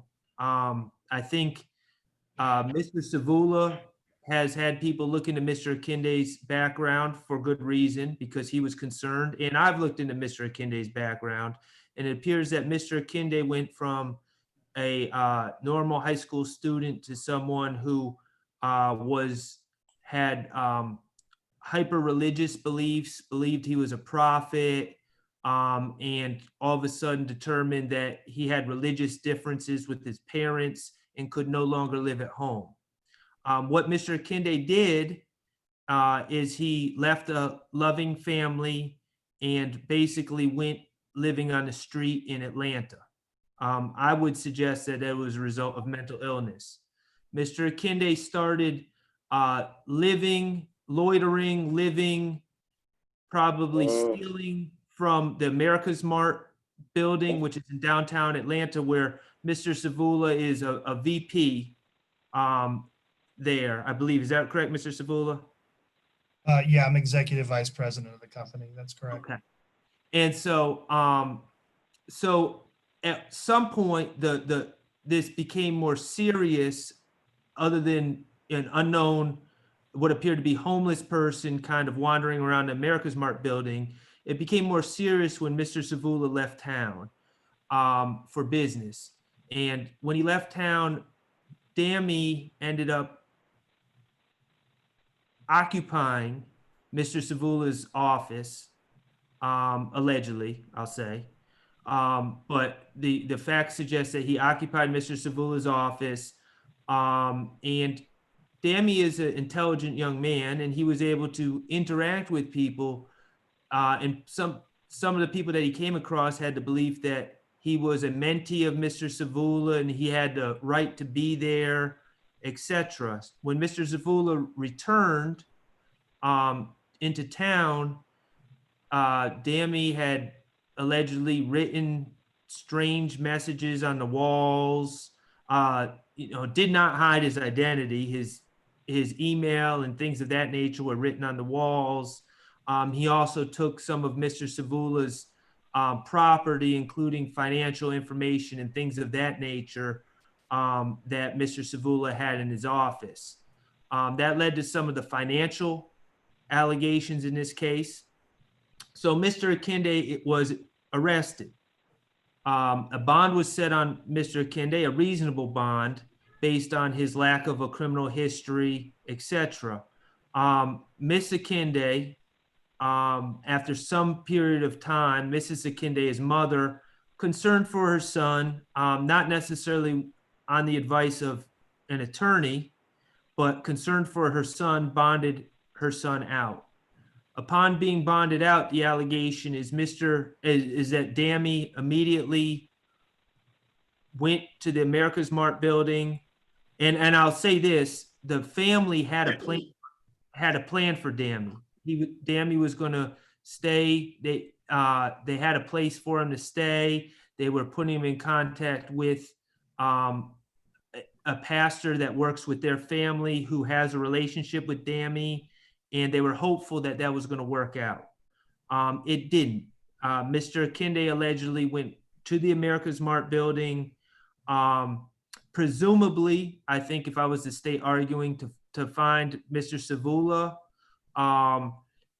he allegedly took a car of an employee that was in the employee parking lot, stole it, not a robbery situation, but was able to find a non-secured car and actually drove it to Mr. Savula's house. Because he knew the address because of the financial information that was taken. Mr. Savula met Dammy at the door, told Dammy he's not coming inside, and they're basically either going to have a physical confrontation or he needs to sit down and wait for the police. Dammy, I don't believe is a violent person by nature. Dammy sat down, complied, and waited for the police. Dammy had some information, some property of America's Mart on his person at the time. He was posing allegedly as a lawn care person. So, but he complied. The police came and arrested Dammy. I got this case and I was confused because I have a young man with no record that seems to have some weird obsession with Mr. Savula or something with America's Mart. I think I got to the bottom of it. There's certainly no relationship between Mr. Savula and and Dammy. Okay, there's no relationship there. I had Dr. Norman speak to Dammy and evaluate Dammy. Dr. Norman felt that Dammy at the time was not competent, and this is on a report dated December 16th of 2019. I agree with that assessment. It was very difficult to talk sensibly to Dammy about the situation. Dammy was in denial. Basic facts were questioned, and it was just, he was not competent in my opinion either. Dr. Norman was aware that Dammy had never received any mental health treatment or received a diagnosis. So he called the jail doctors and basically told the jail doctors, listen, there's someone without a mental health history that is struggling with mental health in the jail. I will say, as an officer of the court, Dr. Norman was very sympathetic towards Dammy because he viewed Dammy as someone who is likely by nature a good person, but has been struck with a mental health situation, which he had very little insight into at the time. Since Dr. Norman called the jail, they put him in the restoration pod, which is a pod specifically designed to make or to help people become competent at 901 Rice Street. He has, according to the doctors at the jail, and specifically not a doctor, but the one of the administrators of the program, Miss Vicki Roberts, who I've been in contact with. She works through a grant through Emory. According to her review of the medical records, they've done blood work on Dammy that reveals that the medicine is in his system, in his blood work, meaning he's not, he hasn't been refusing to take his medicine. The information was he had been taking his medicine, but that was confirmed through the blood work. And a recent evaluation that we received last week from Dr. Egan at Department of Behavioral Health indicated that, in their opinion, Dammy was competent, had been made competent, and had been receiving medication. Through my, obviously I've kept up with Dammy and have visited Dammy, and I've seen an improvement in Dammy's mental health. It's still a work in progress, but I've seen an improvement, and I do believe he is competent, and he has much more insight into what he's accused of. I sent out a long email to everyone involved in this case with a plan, and the plan is that Dammy is going to be recommended for mental health court to resolve these cases. But in the meantime, obviously things are kind of at a bypass right now with mental health court. In the meantime, I came up with a plan for Dammy on bond. The plan is that, and I've shared all of this with Mr. Savula and the Akinde family and Ms. Chenault. The plan is that Dammy would be released on a signature bond. The conditions of that release would be that he received community-based outpatient mental health treatment through Cobb County, which is what we're setting up right now, would be that he is subject to an ankle monitor, which the Akinde family is aware is going to be their responsibility, financial responsibility, so that he is monitored at home and expected to be at home until any change of circumstances occur. And that the understanding, and of course, no contact with Mr. Savula, and also the understanding that Dammy will be living at home, and that there is a responsibility on the Akinde family, who have told me that they agree with this responsibility, that if Dammy starts to not take his meds, starts to struggle, look like he's struggling with mental health, that they have my number, they have the court's number, and Mr. Savula wants them to have his number as well, to contact them as soon as there's any inkling of any problems, not to get their son in trouble, but to keep to stop any trouble before it materializes. And I've spoken to Miss Akinde about that, and she understands that. Honestly, my number one worry, and in fairness to Mr. Savula and the Akinde family and Dammy, my number one concern is always going to be whether Dammy is prepared to live with his parents, who want him to live with them. Because that's an essential component of this, and Dammy needs to fully understand that he needs to live with his parents.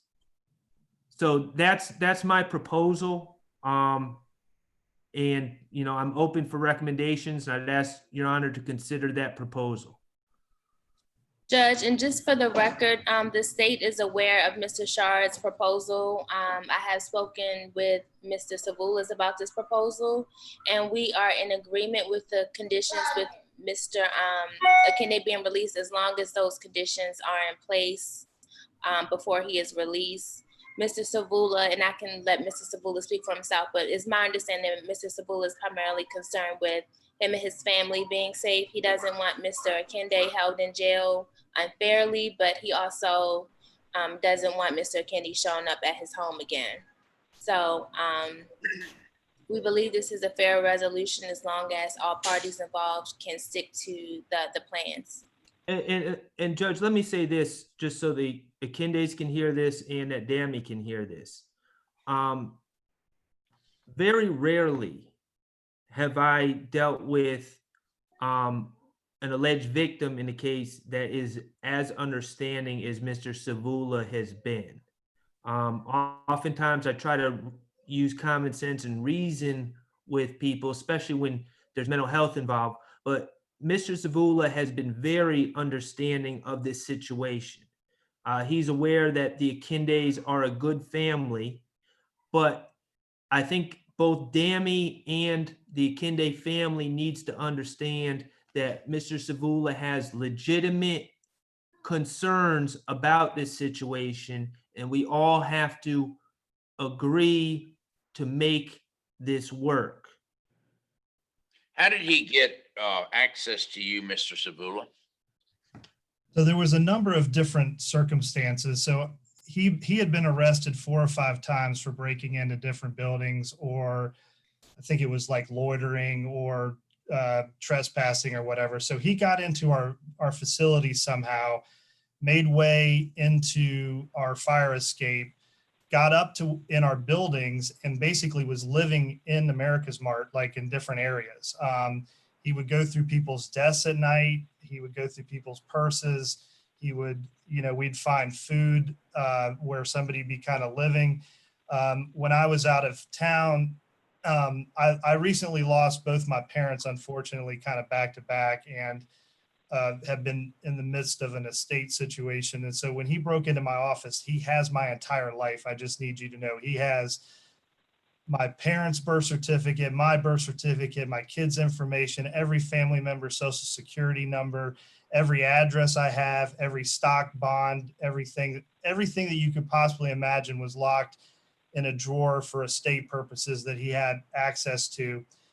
And he is very smart, though, because he actually took an office that was vacant and had all of my stuff out and would sit there for days. And we had workers go by and say, what are you doing with, here? And he'd show them all of my stuff and say, I work for Mr. Savula and I'm going through his financials and I'm helping him with this. And he's convincing.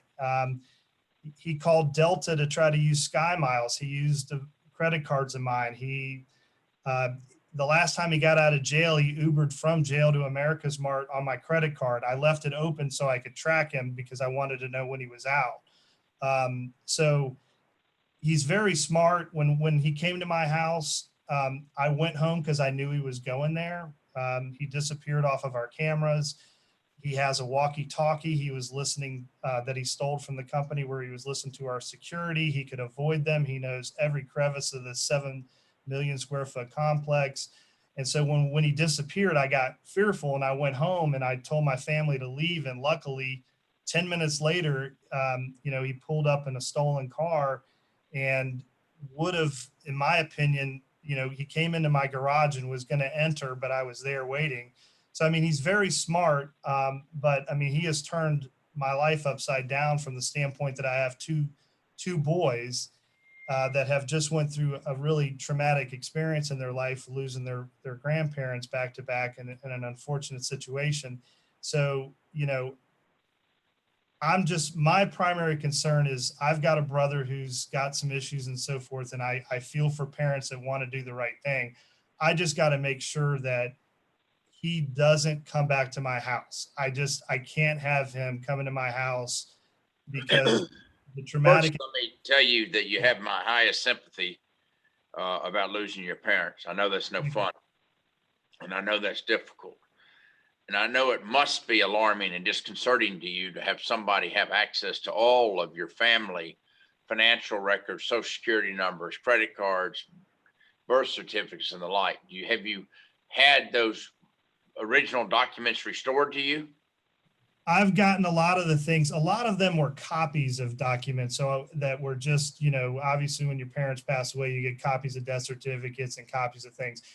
I've replaced everything. It's been cumbersome, time consuming. That's not my issue. I've dealt with that already, but he has the information somewhere. I don't have it back. So, you know, my whole family is on credit lockdown and has been, and will remain to be so. But, you know, like I was telling everybody here, my biggest concern is my kids. And, you know, anytime the FedEx guy or somebody shows up, it's a traumatic experience for, you know, for the unknown factor, because Dammy's very convincing and he's very smart. He's got an iPad, I believe. He can go on to Delta. He can try to use miles. He can go into he can use credit cards.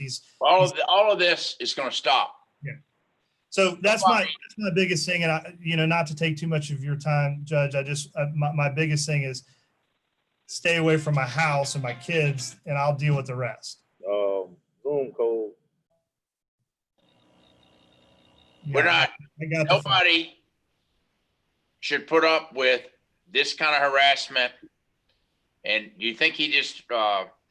Savula, that he just randomly found your office and that's how you got involved? Or is it because, are you over all these buildings?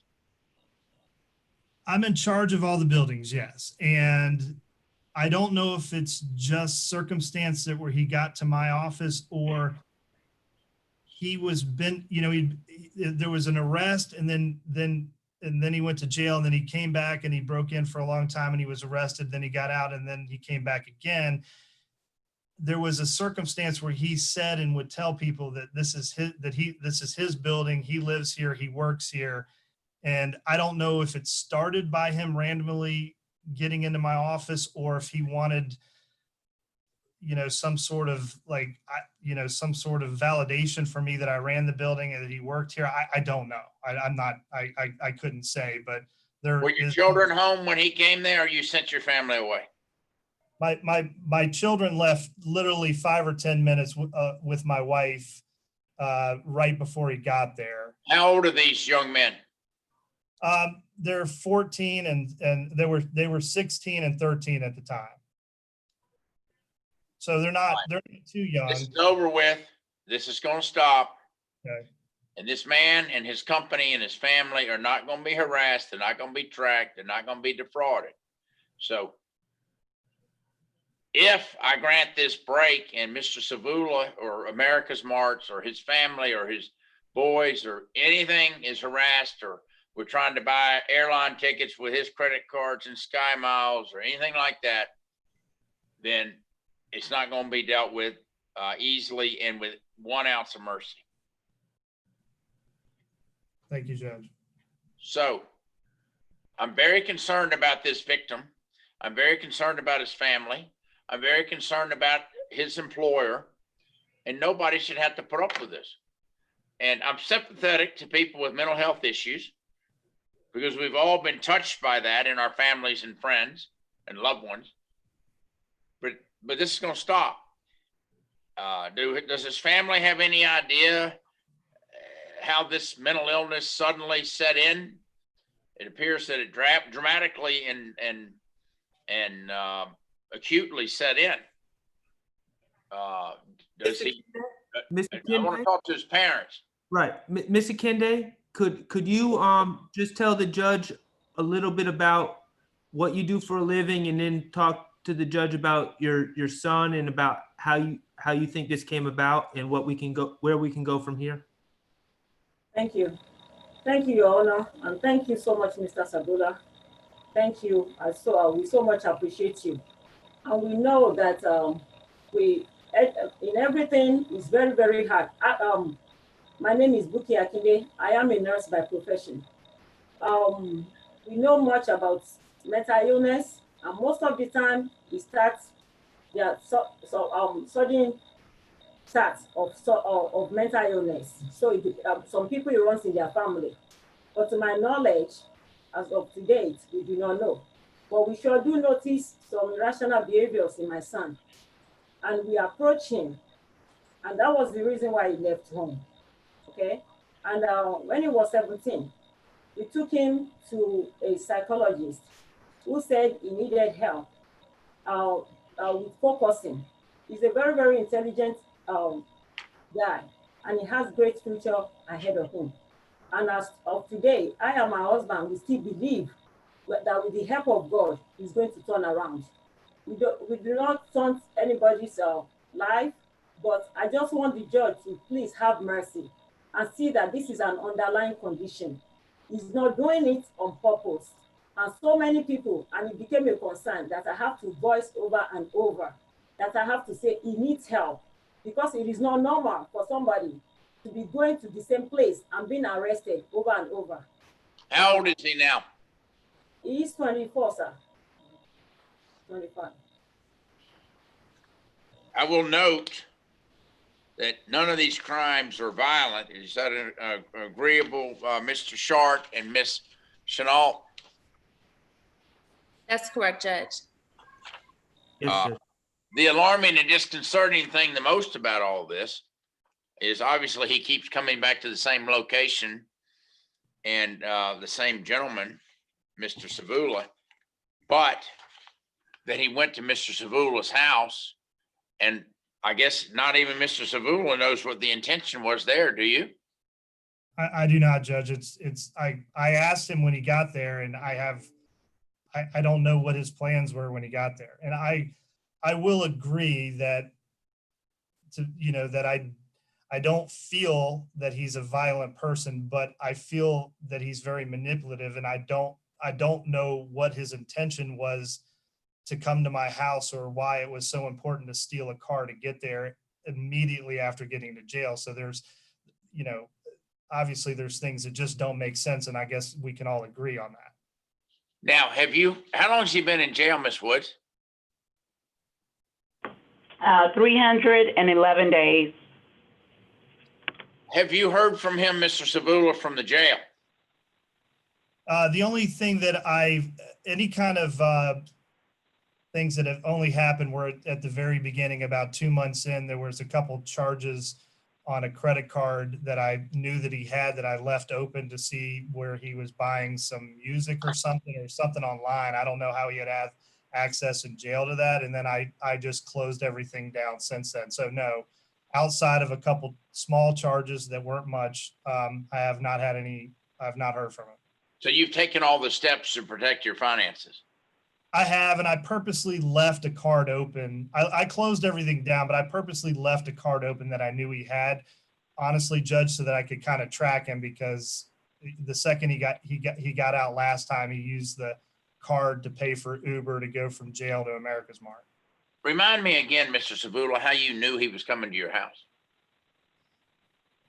He had an obsession with coming here. So as soon as he gets out of jail, every single time he comes straight back here and tries to get into the building. We knew he was coming. We saw him on camera in the facility. We were tracking him in the facility through our security guards and so forth. And then all of a sudden, over 2 or 3 hours, while he was disappearing down the stairwells and other places, he disappeared, and we couldn't find him anywhere on the cameras anymore. Out of concern, I just had a kind of, knowing that he had all my financial information, I just went home early that day. I just thought, you know what, if he's not here, I don't know how he would get there, but I'm just going to go home. And when I got home, it was within 30 minutes that he showed up. It just honestly a hunch. I mean, because he was just obsessed with trying to find me. I've been doing this job as a judge for almost 25 years, and I've never seen this much of a sympathetic, empathetic, caring victim in a case. And it sounds like to me, his life has been turned upside down, and to just on a hunch, go home and protect your children and your right is very disconcerting and alarming. Now, if he gets out and he makes any contact with America's Mart, this gentleman, Mr. Savula, or his family, or anyone, he's going straight back to jail. I'm sympathetic to his mental health concerns, but I also have to balance that with protecting society. Now, I will acknowledge, like Mr. Savula has and Mr. Short and Ms. Chenault have, that he hasn't committed violent acts. But this is not going to continue. Now, let me address the defendant. Have you heard what's been said here today? He's on mute. Unmute the jail. We need to unmute this at the jail. Yes, Your Honor. Yes, Your Honor. Have you heard what's been said? Yes, Your Honor. And it sounds like to me that you've gotten the appropriate mental health treatment to make yourself competent and to make yourself abide by the laws. You understand that? Yes, Your Honor. And you have what everybody in the world wants. It's real simple. You have people that love you. Everybody wants to be loved. Everybody wants to be cared about, and you got it. So I suggest to you that you don't blow it. You're going to live at home. You're going to abide by what your parents tell you to do. You're going to go to the treating physicians. Let me ask you this to his parents. Is he covered by some private health insurance? No, sir. No. How is he getting his he's 24 years old, so he can't be covered under your insurance till he's 26? No, sir. Okay, how is he getting his medical treatment? How is he getting the mental health treatment and the medication? Oh. I understand he's getting it in the jail, Mr. Sharp, but how's he gonna get it when he's out? I can check with Miss Scott, who's a social worker, about that. There is a program in Cobb County, which is essentially the same as the Grady Act team in Fulton County, that comes and gives one-on-one care, observes people take their medication, etc., provides counseling. My understanding is that that is paid for by the county. If I am wrong about that, I will let Your Honor know. Wait, I'm sorry for interrupting. You done? Well, I just want to say this, Judge. Quite honestly, you know, I complain a lot about sometimes the victims that are the most difficult, sometimes for what I view as no reason, you know, getting their way. And so I'm cognizant of the fact that I don't want Mr. Savula to get the short end of the stick just because he's being so understanding. And I'm very cognizant of that. So I just want to assure say you that he's not going to get the short end of the stick with me involved. well, I understand that, but I just want, and what I'm really trying to do is agree with you, Judge, because what I want to make clear. You and I agree? Me and you are in fact agreeing. Is this the first time in 10 years? It might be. But I want to make sure that my client, Dammy, do you hear me? Yes, Dammy? sir. Yes, sir. Okay, well, it's my expectation that if the judge does grant you a bond, you are going to be living with your parents and abiding by their rules and taking your medication on a daily basis. Okay? Now, I'm your lawyer and I help people out all the time, but I'm telling you right now, if your mother calls me or anyone calls me and says, Dammy's struggling, he's leaving home, he doesn't want to live here, I am not going to hesitate from making a call to the people that need to know. And that might not be good for you. And the reason I would do that is not because I want to punish you, but it's because Mr. Savula deserves to be safe. And also, if things start to go awry, I want to stop it before it gets too bad. Okay? Because if Mr. Savula was not a caring person, he could have easily met you at that door with a gun, and it could have ended very badly for you. And you need to understand that. So we need to stay on the medication, because I'm going to fight for you in this case, and I'm doing everything I can for you, but I'm not going to allow your mental health to win and protect you if you don't do your part in this. Okay? Let me ask you this, Max. Dr. Norman, this diagnosis was in December? Dr. Norman gave me a report in December, and then Dr. Egan just authored a report last week, and I'd have to pull up the report on my email because I don't have it printed out, but Judge. it Judge. gave the diagnosis of... One at a time. I'm getting in trouble. One at a time. I'm sorry, me. Judge, check your email. I sent the email at the beginning of the hearing. Well, I sent you the I don't know report. how to get out of this, but let me say this to you. Who did Dr. Norman? Dr. Norman said he was incompetent. Dr. Egan said he is because of the subsequent medication from Dr. Norman's analysis in December of 19, and he's been on some medications. Did Dr. Norman and or Dr. Egan make a mental health diagnosis? Dr. Norman, I'm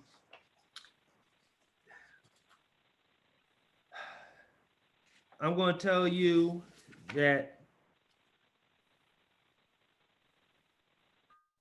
If I could jump in, because I just read Dr. Egan's report, he did make a mental health diagnosis. And if I just have a minute to pull it up, I believe it was schizophrenia.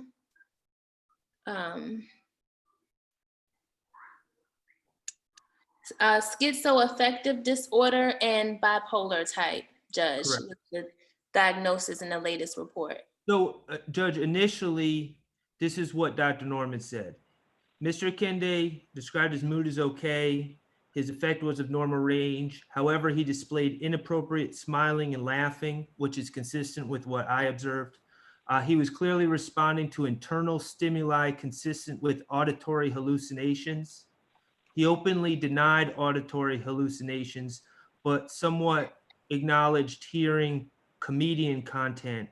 This was the most pronounced psychiatric symptom, which was indicative of psychotic thinking. In addition, there was evidence of delusional thinking as noted above.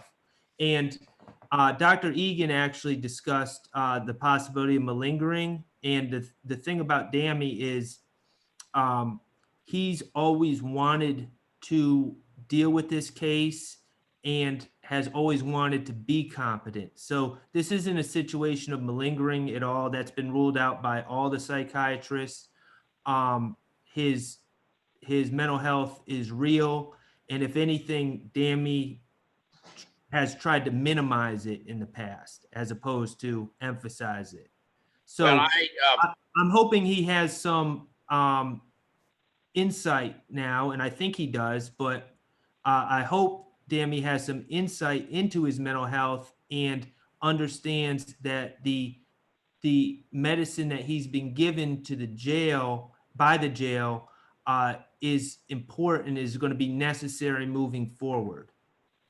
Let me tell you what I would like. I would like there to be a quarterback, a coach, monitoring this medication every week, consistent with the diagnosis, and I would like that to be Dr. Norman. And I would like to have him report to Dr. Norman once a week, and I want to know if the parents have the resources to pay for that. No, Your Honor. Because we will be paying for the ankle monitor, which is $350. And I'm more interested in the seeing the psychiatrist once a week than I am the ankle monitor. I think that'd probably be about what it is. It'd probably be about the same price. And I want somebody that can look at Dr. Egan's diagnosis and say, this is what I agree with. And these are the medications I want him on. And then I assume that Dr. Norman can do blood tests to say that if you're on these medications and you're supposed to be taking them at 8 in the morning and 12 noon, 4, 8, and 10, that at any given point, you ought to have a certain level of that drug in your bloodstream. Make sense? Let me ask you this, Judge, and I'm kind of speaking on behalf of Mr. Savula here, because a big part of what I've discussed with him is the ankle monitor, and I think he feels better with the ankle monitor.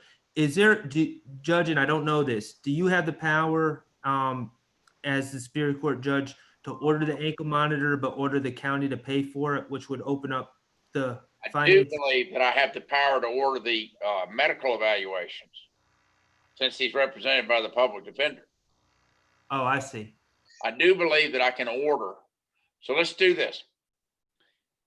If we're going to do this, if I'm Mr. Savula, I want the ankle monitor.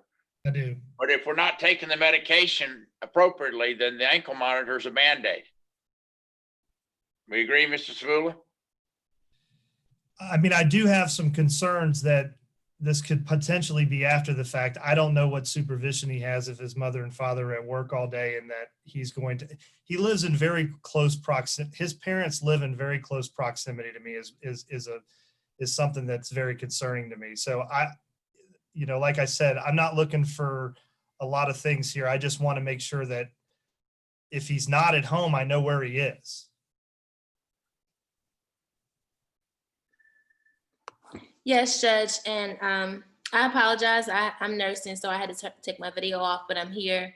Mr. Savula did express that the ankle monitor is one of the firm conditions that he would like as part of Mr. Akinde's bonds. And I will also just like to say on the record that if Mr. Akinde is not abiding by these conditions, then his case will be removed from mental health court and would be back in the regular superior court. Well, here's what I'm willing to do. Savula deserves peace of mind. Okay? He deserves peace of mind. All right? So, the ankle monitor will be intact. And if he gets within 100 yards of Mr. Savula's home, he's going back to jail. Secondly, I'm going to order that he see Dr. Norman and abide by each and every requirement, medication, diagnosis. I want him to see him once a week, and I'll order the state to pay that. We've done that before, Max, right? I don't know if we specifically have done that, but I don't know if there's any reason why we couldn't do that. I will talk to Dr. Norman about that. Dr. Norman, tell him I want the state and the defense and the courts value his opinion so much. Do you want me to call Dr. Norman to see if he can get on this call? Yeah, do that if you can. See if you can do that. And I'll be right back with y'all. Mr. Savula, hang tight, okay? Max, how much is an ankle monitor a month? I think it's probably $800 a month. I don't think it's no, it's $400 a month. Look, if it comes to it, I'll pay for it. You're not gonna have to do that. Max, see if you can get him on, and I'll be right back with y'all.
What about Wednesday?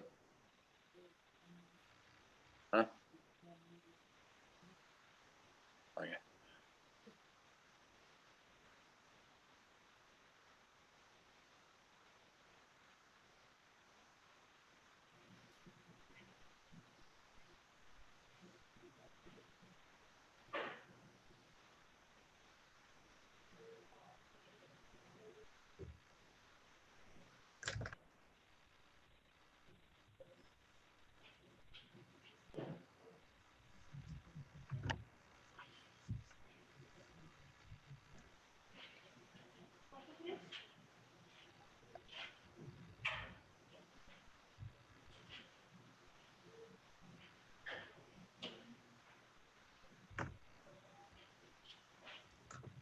April, Yes.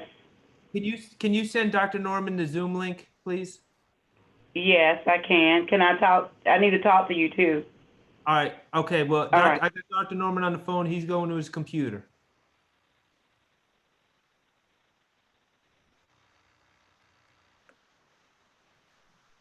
All right, Dr. Norman.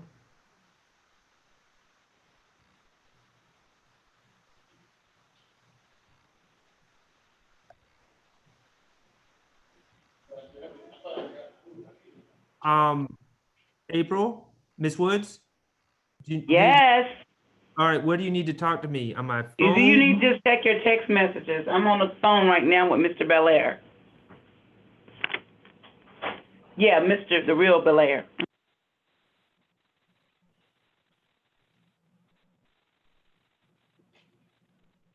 Okay, you sent me a lot. Dr. Norman, if you send him that link, he's going to call in.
Okay, Mr. Savula? Mr. Savula? He Off the stepped away for a minute. Sorry. Good afternoon, Dr. Norman. How are you? I'm well. How are you? I'm good. Are we going to need to go to a breakout room first, Mr. Sharp? No, with I don't Dr. think so. Norman and the mother? I don't think so. We are on YouTube, ladies and All right, gentlemen. let's go to, can you put myself, Dr. Norman, in the Akinde family in a breakout room? Do you want Ms. Chenault there as well? Actually, what really needs to happen, honestly, is myself, Judge Schwall, Dr. Norman, and probably Mr. Savula and Ms. Chenault in a breakout room. Hello, Mr. Dr. Chenault. Norman. Hello, Your Honor. Savula and yourself, right? Victim, myself, prosecutor, Dr. Norman, and Judge Schwall. That's 5 of us. Let's do it. All right. All right, I'm gonna join.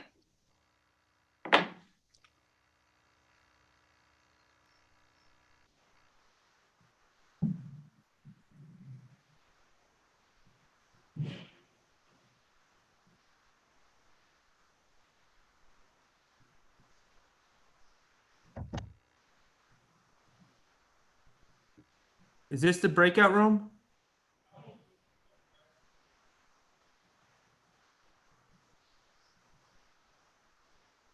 You're not in the breakout room, Max. You gotta You click should on see a it. link pop up.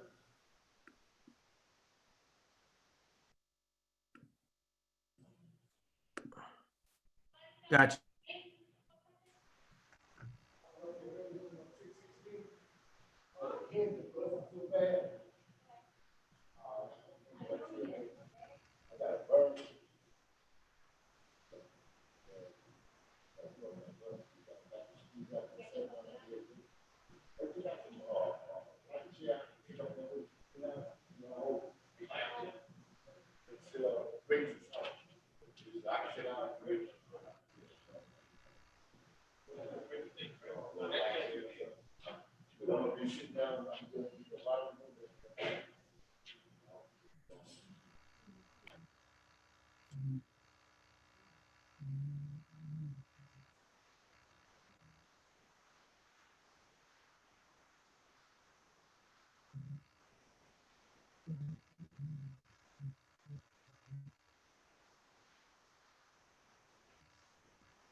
All right, you back?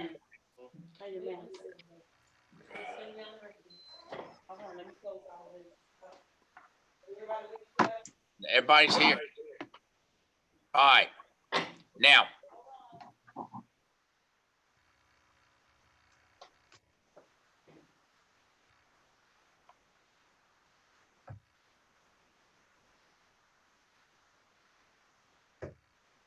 Let me know when you're there, April.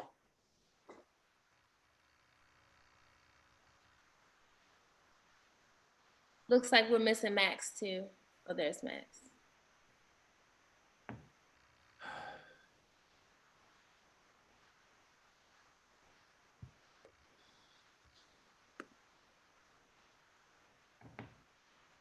April, you there?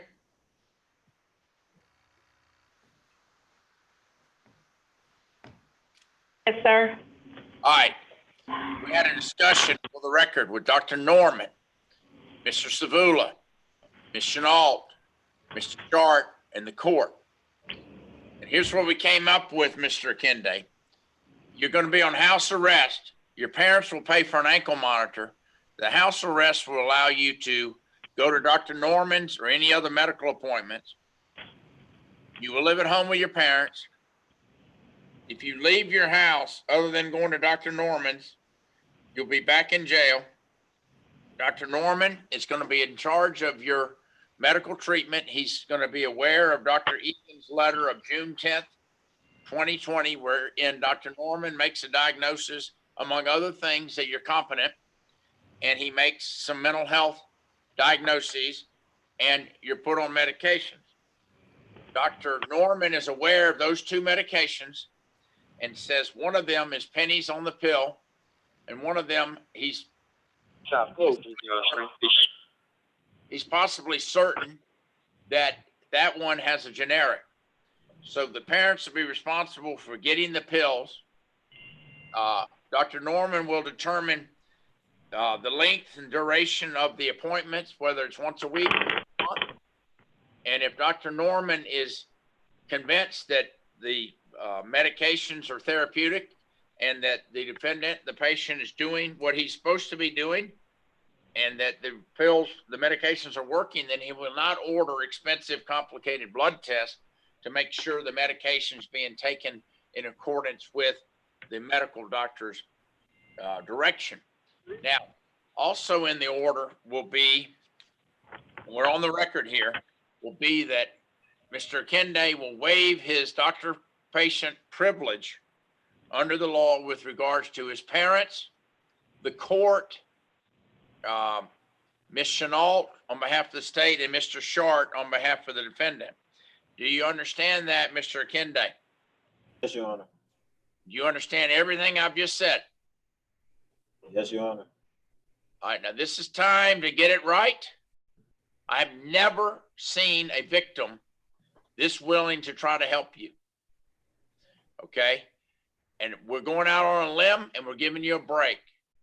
So I encourage you to please not break the trust that's been put in you today. Do you understand that? Yes, Your Honor.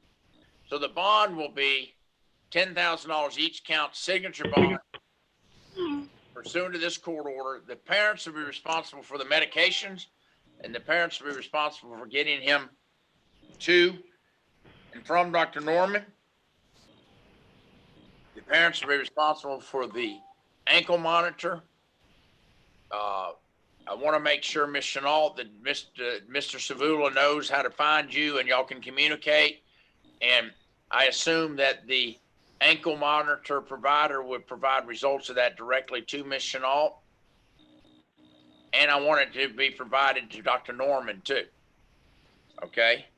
And I want to make sure Mr. Savula and Dr. Norman and you get access to the reports of the ankle monitor. Now, the state will be ordered to pay these medical costs for Dr. Norman. My understanding is that Ms. Woods knows how to do that and to maneuver that and has done so in the past. Is that No, Judge. Well, Dr. Norman and I will talk offline about that. As it relates to his signature bond, that's going to be through pretrial services level 3. Non-physical reporting, he can do it by telephone. And he will not leave the jail unless he's fitted with an ankle monitor. He'll be fitted with an ankle monitor upon leaving the jail. Prior to leaving the jail. Prior to leaving the jail, and that'll be in the order. Now, do the parents agree to what I have said? Yes, we do agree, Your Honor. And I just want to seize this opportunity to say, we thank you so much for your leniency and our sincere apology to Mr. Sabota. And at this time, we just, we will appreciate if you can just look into where we can get some a little assistance to help us with the funding a little bit, because my husband completely have to leave work so that we can be responsible for taking him for his doctor's appointments. I mean, we are willing to pay. We are seriously willing to pay. Well, you're going to have to pay for the ankle monitor. The most expensive part of it is Dr. Norman's fees, which the state is going to pay. It may be once a week. It may be once a month. It's going to be totally up to the doctor's professional opinion as a practicing forensic psychiatrist in the state of Georgia. Now, I want you to understand what I say what I mean what I say. I don't believe in third chances. This is a second chance.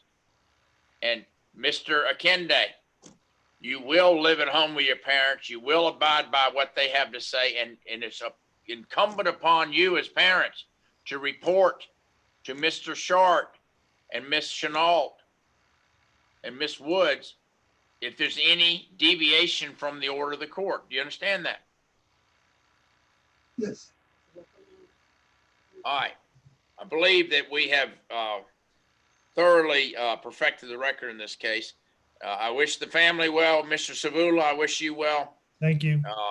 Dr. Norman, thank you always, and communicate with Miss Woods and Max. Put in the order that Dr. Norman's customary and usual fees. Okay. All right. We'll come back. Let's go to the next case. We can have all these other people leave the call. Norman, Savula, and the family. Okay. And the defendant. Okay. Thank you, Your Honor. All right, Judge, I have position 4 and 5, Judge, Mr. Bobby Jackson. Thank y'all for your patience at the jail. Miss Woods. The family can leave. Miss Woods. Yes. I'm going to need to leave for a second to. No, you cannot leave. You've had us holding. You're going to stay right there. No, I'm coming right there. I'm coming right back. My computer just crashed, so I gotta I'm get it. sure it did, just about like me, crash. Marilyn, we've held you all day and I want to apologize.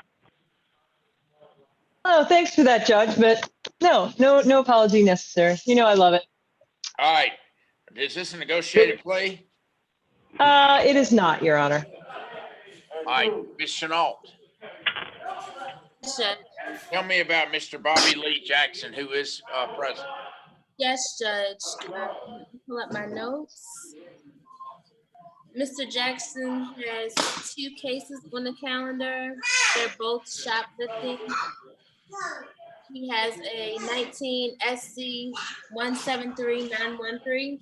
In that case, he was attempting to steal from a Publix located at 950 West Peachtree Street. He attempted to conceal deodorant, soap, and a 20-pack of beverages in his belongings, and he attempted to walk past all points of sales before he was detained. And in the next indictment,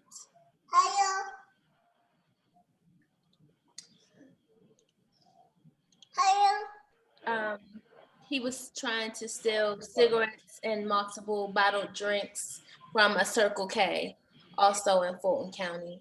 So these are 2 relatively minor cases, Judge. They are both shoplifting. The goods were returned. However, because of Mr. Jackson's history, the state is asking for 3 years to serve 1 with the balance on probation. How long has he been in jail? December 7th, Your Honor, on this So he's been shoplifting. in He was jail on about bond. 7 months. Yes, sir. You know, I'm not thrilled with his record. These are nonviolent offenses. I'll time serve him if he wants to enter a plea to both of them over the state's objection. We would love that, Your Honor. And just for you to know, we got him set up to go to River Edge Behavioral Health. He knows exactly where it is. We would ask for him to get there within 2 days of him being released. He knows where it is. He wants to. He's talked to our social worker in depth. So he would be ready to do that. Right, Mr. Jackson? Now, you may find another judge that says you've got a terrible record and you keep violating the law, but you've been in jail for 7 months, and I don't condone what you've done, and I don't condone your record, but I think that's sufficient punishment for what you did. But you may not get so lucky next time. Do you understand me? Yes, sir. Yes, sir. All right, raise your right hand, please, Mr. Jackson. Do you swear or affirm the testimony you'll give before this court will be Yes, the sir. truth, the whole truth, and nothing but the truth, so help you God? Yes, Your Honor. You may lower your hand. Ms. Primovic, have you discussed today's proceedings with your client? I have, Your Honor. Does your client fully understand that he is appearing by Zoom and may not and will not be present in the courtroom? Yes, sir, he does. Did you obtain a waiver, whether verbal or written? A verbal waiver, Your Honor. How did you obtain that waiver? He called me on the phone a couple of times. I've talked to You waive Mr. an Jackson probably original about 3 signature? times. Do you waive an original signature on the indictment and authorize the court to sign the indictment on your behalf? Yes, sir, and so does Mr. Jackson. Mr. Jackson, have you discussed today's proceedings with your attorney? Yes, Your Honor. Has your attorney explained to you that you have a right to be physically present in the courtroom? Yes, Your Honor. Do you waive your right to be physically present in the courtroom? Yes, Your Honor. Do you waive an original signature on the indictment and authorize the court to sign the indictment on your behalf? Yes, Your Honor. Ms. Chenault, does the state waive an original signature on the indictment and authorize the court to sign on its behalf? Yes, Your Honor. All right. Please proceed with the Thank you, Judge. Mr. Jackson, if you have any questions or concerns, you just tell us, okay? And then we can go in another separate area and talk, okay? If you have any questions, just tell us, okay? Okay.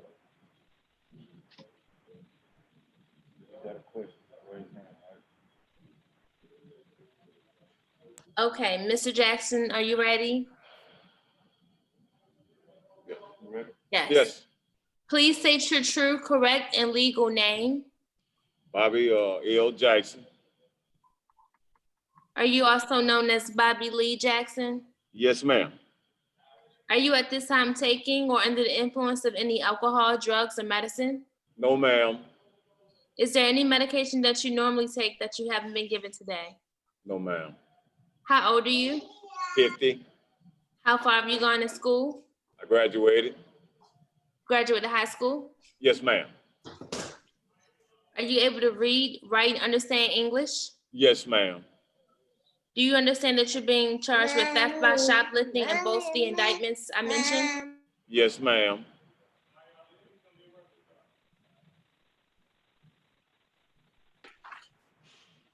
Do you understand that you have the right to plead either guilty or not guilty to these charges? Yes, ma'am.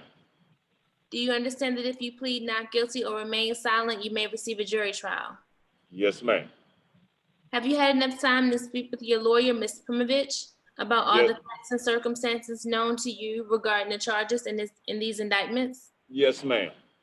Do you need more time to discuss these cases with your attorney? No, ma'am. Are you satisfied with her services? Yes, ma'am, I am. Sure am. Do you waive formal reading of both indictments? Yes, ma'am. Do you waive any and all defects in both indictments, including with respect to your name? Yes, ma'am. Were you arrested on these charges? Yes, ma'am. The state is unaware of any outstanding warrants related to these charges. Do you or your attorney know of any? No, I ma'am. know of none. No, ma'am. Has your attorney advised you as to the minimum and maximum sentence for each charge you're pleading to? Yes, ma'am. Each charge is punishable from 1 to 5 years in prison. Do you understand that? Yes, ma'am. Do you understand that this is a non-negotiated plea of guilty? Yes, ma'am, I do. Are you aware of the state's offer of 3 years to serve 1 in prison with the balance on probation? Yes, ma'am. And did you discuss this offer with your attorney? Yes, ma'am. Do you understand that the court can authorize any sentence that can be imposed by law? Yes, ma'am.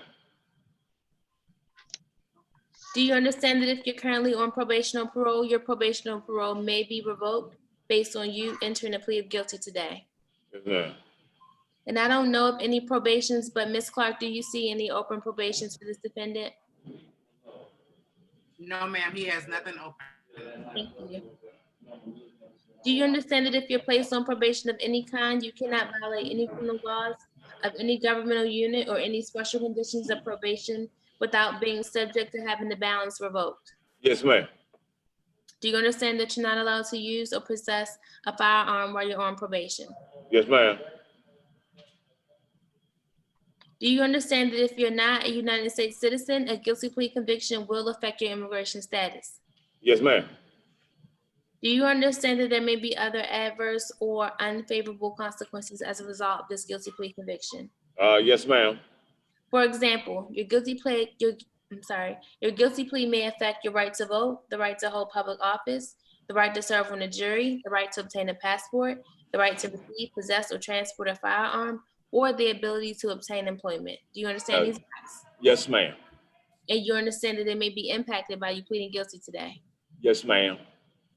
Do you understand that by pleading guilty to a felony, if you use, receive, possess, or transport a firearm, or use a firearm in a crime, you will be guilty of a felony, which may carry a sentence of 1 to 15 years in prison? Yes, ma'am. Do you understand that you waive any and all defenses, including with respect to your mental health, by entering a plea of guilty? Yes, ma'am. Do you understand that you're giving up certain rights you would have had at a trial? Yes, ma'am.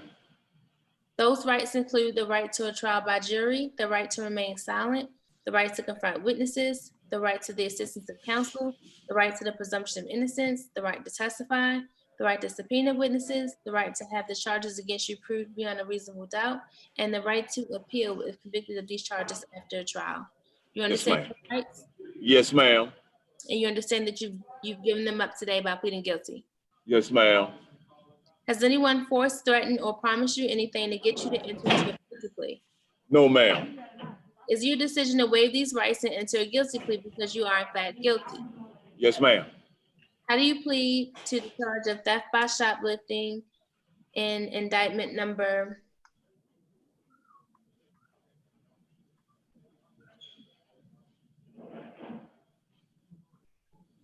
19 SC 173913? Guilty.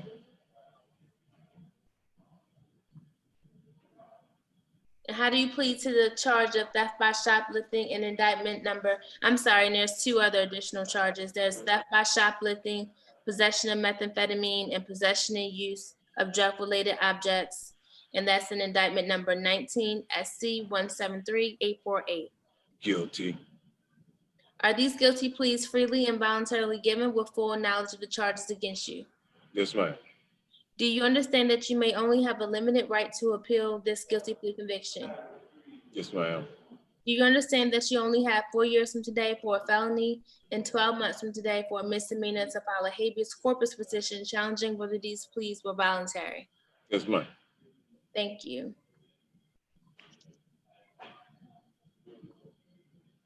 Okay, the state notes that Mr. Jackson has 5 prior felony convictions going back to 1992. He has an ag assault conviction out of Daugherty County in 1992, a theft by taking out of Thomas in 1994, an escape out of Chattahoochee in 1996, an entering auto out of Fulton in 2006, and a possession of cocaine out of Fulton in 2016.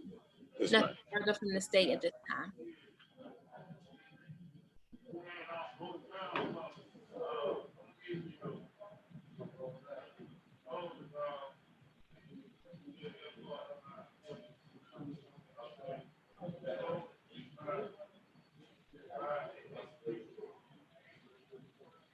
Do you have any questions, Mr. Jackson? Yes. Would I go home? Would I be going home today?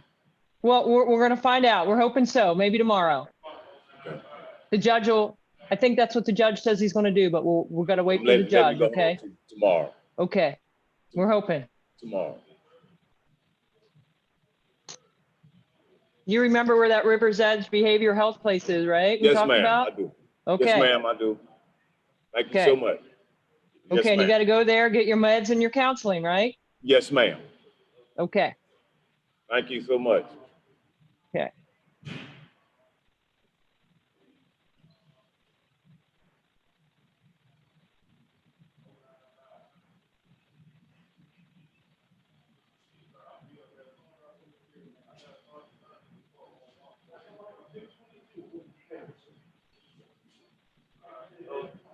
That's what you feel a little sad.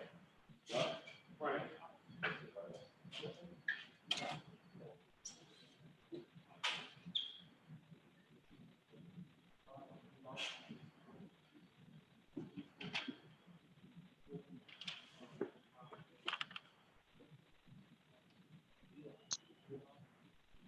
What is it?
I think we already went through the facts, didn't we? We did, Judge. All right, so in the 19 SC 173913, he's been in jail since December. So I'll sentence him to 1 year community time, sir. Do you understand the nature of the charges, sir? Mr. Jackson? He's muted. We need to unmute Mr. Jackson at the jail place.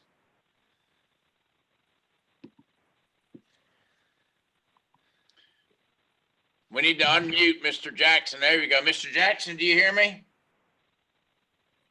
Mr. Jackson. Could be frozen. Mr. Jackson. I think he might be frozen. Could be frozen.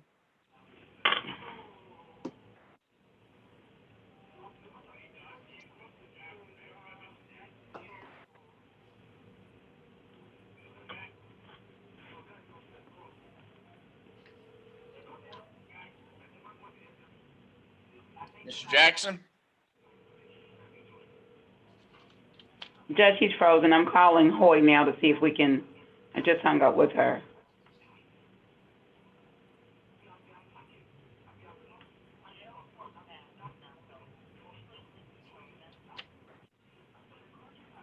Okay. We'll have to, y'all are waiting.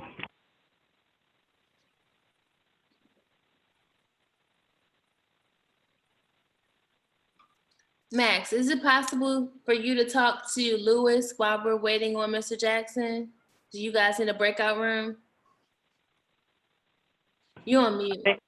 The jail is gone right now. They're all gone. You know, they have a deadline, but they're all gone. I don't know if they're coming back. Is Lewis on the last case? No, you have a couple of more cases. You spent an I didn't hour see on the Lewis. last bond hearing, sir. I didn't see Lewis. We have Mr. Ponder, Mr. Jackson, and Mr. Lewis. No, Mr. Ponder waived his presence. Okay, well, Well, can we do Ponder while we're doing that? I'm not sure. We need to ask Ms. Sanders. Are we ready, Ms. Sanders? Okay, You Ms. ready? Ms. Sanders, can we go skip to position number 6 while we're waiting for the jail? That's State of Georgia versus Curtis Ponder. 18 Okay. SC 16. Thank you. 1612. Yes, and this is probation revocation. Ms. Clark, can you let us know why he was picked up? He picked up a new charge, I think in DeKalb County. Okay. And Judge, he picked up a new charge in DeKalb County, which he pled guilty for. My understanding is he served 18 months county time before pleading to time served on that. Obviously, he didn't do great on probation if he picked up a new charge, and I understand that, but just in consideration of the fact I'll that be right back with y'all. Give me 1 second. Mr. Gibbs? Ms. Clark, Yes. are you confirming anything I'm saying here? I'm looking at it right now. I'm looking it up too. I mean, I'm placing a lot of faith in information I'm given sometimes. So please check behind me. But I think he pled in DeKalb County and got 18 months.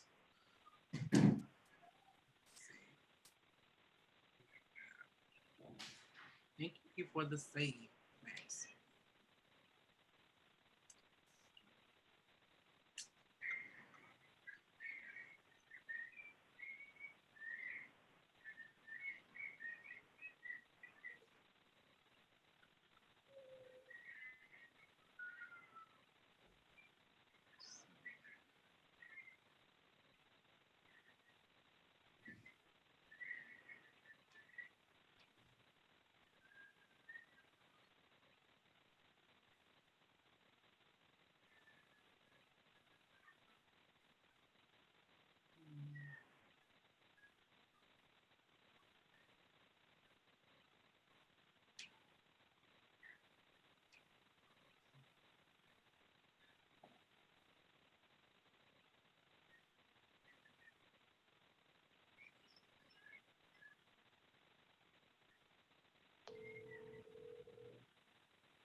So Max, your information is all I have. I just have the arrest, but I don't see a disposition on it.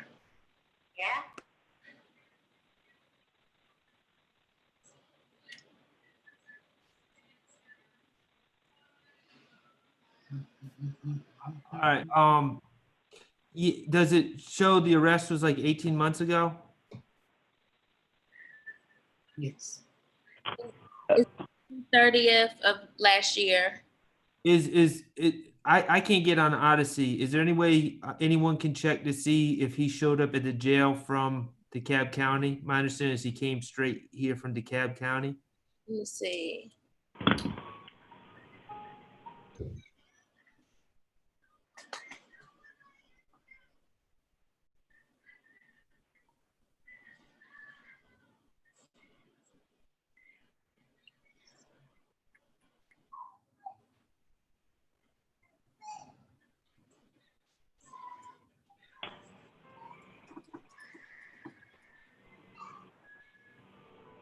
I don't know if it would even say that or not.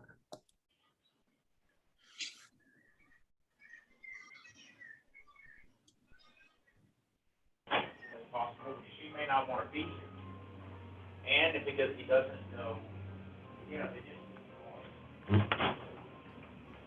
You know what? We can probably look up. Does DeKalb County, do they put their cases online? Like Fulton does? They used to. I don't think they do anymore. It used to be OJS. Yeah. They don't do that anymore? I think they stopped that. They were like the first ones to do it. And now they're the only ones that don't. Miss Woods usually can look on something on Odyssey to see other counties that like share files or something. I don't know how she does it. Are you there, Miss Woods? I am. Can you, my understanding is that Curtis Ponder just did 18 months in DeKalb County Jail and then was brought over here on this probation matter, that he pled to 18 months time served in DeKalb County. Is there any way using Odyssey you can confirm or deny that? Did he take a plea in DeKalb or was he revoked in DeKalb? No, he took a plea. He was on probation, picked up a DeKalb charge, and was in jail for like 18 months on it and then pled. And did he serve that time at the Department of Corrections? I don't think so. I think he pled out of the DeKalb County Jail. I think he was just sitting there for a long time. I wonder if he pled to like misdemeanor. No, he pled to a felony. He pled to a gun charge, actually. Because that would have been here.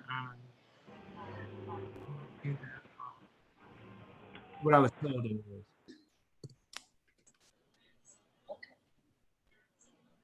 Mommy's working, okay? Take your shoes, don't move over, okay?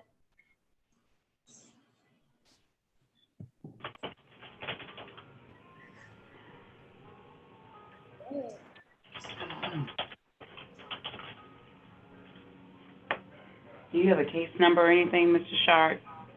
I don't. He didn't have all that information. I'm just going off of the information I was given by him on the phone. I'm gonna see if I can Okay, look, the power went out at the jail. They're coming back in now. All of this taking forever to get through one case. We can't. We don't have that kind of time. So we've been graced with power. Let's make good use of it. Judge, I have You have Mr. Jackson, right? I apologize. We had a power outage. Yeah, I got this is April Hay. I got a message from Hoy. She told me. Okay. All right, okay, hold on for a second. Let me get him. What y'all eating? I'm hungry too.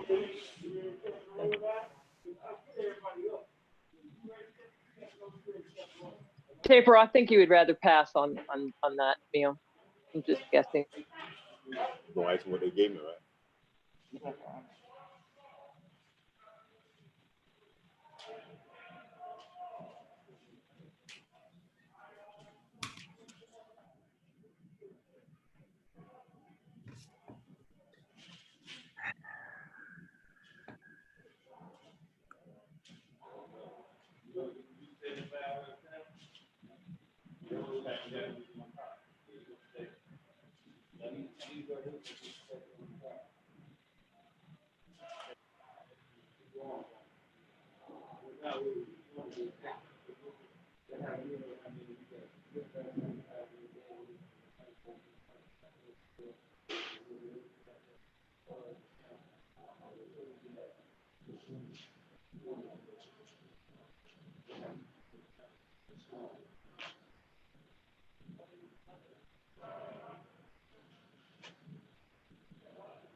We have Mr. Jackson, is that correct? Yes. Yes, sir. You understand the nature of the charges against you? Yes, sir. You understand all the rights you give up by entering this plea? Yes, sir. You're entering this plea freely and voluntarily. Yes, sir. You're pleading guilty because you're in fact guilty. Yes, sir. He's been in jail since December of 19. I find the defendant's 7. competent to enter the plea. I find that it's entered freely and voluntarily. There is a factual basis. And Ms. Primovic, do you agree that there is a factual basis and it's freely and voluntarily entered? Yes, sir, I do. All right. I will accept the plea. And in the 19 SC 173913 case, I'll sentence him to 1 year community time served on the theft by shoplifting.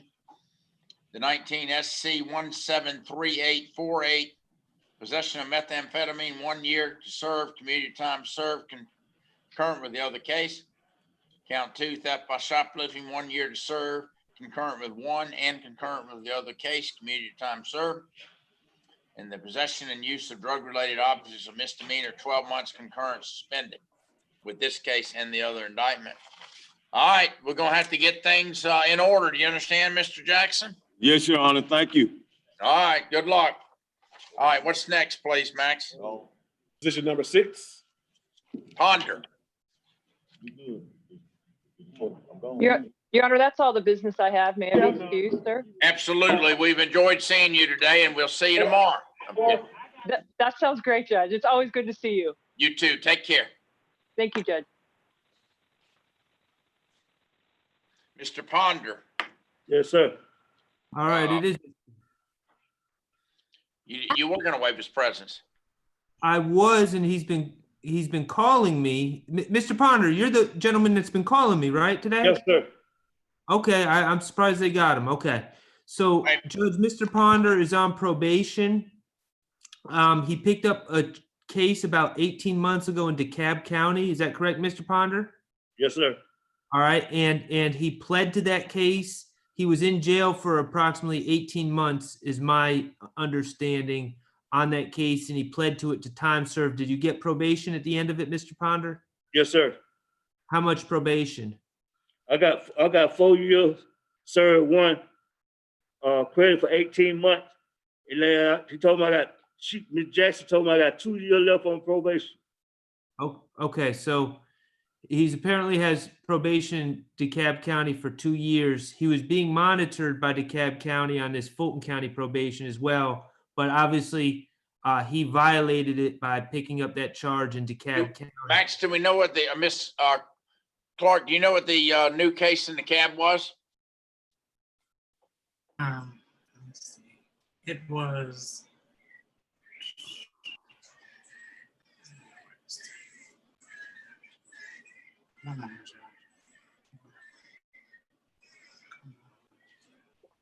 I have it, Ms. Clark, if you don't know. Okay, April. Possession of firearm by a convicted felon and possession and use of drug-related objects. What is he on probation for here, please, Ms. Clark?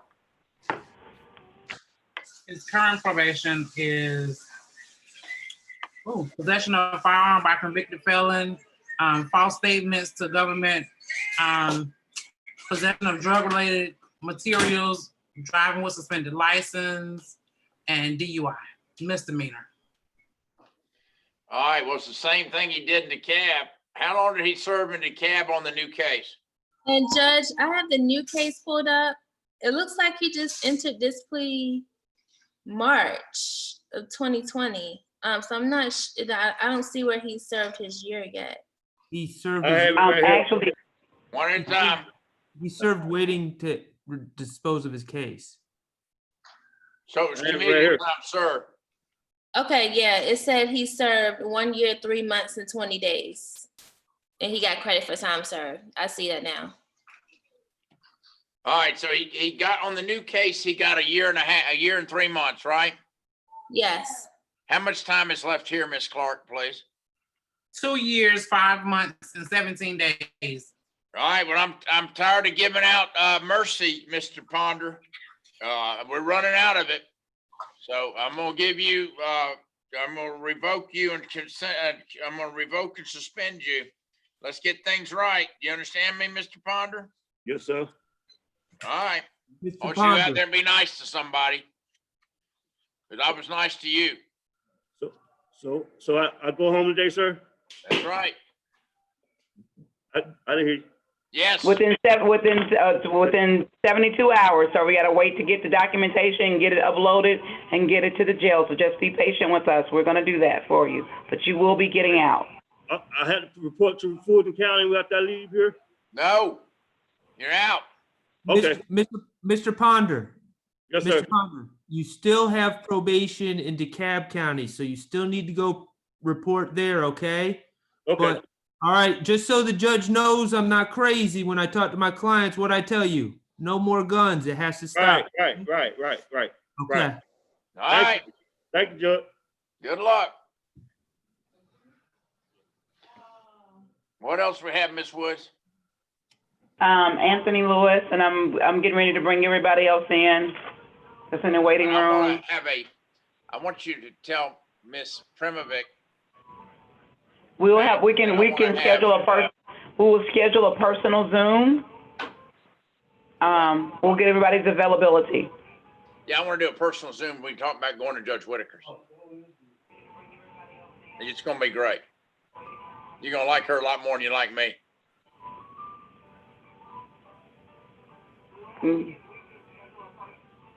Yeah, actually, they are watching us, believe it or not. Are they? Well, I heard she's got a form order to hold Max in contempt every day. Actually, Judge, I heard that they can't wait to go. What are we going to do with Lewis? Is Anthony Lewis here?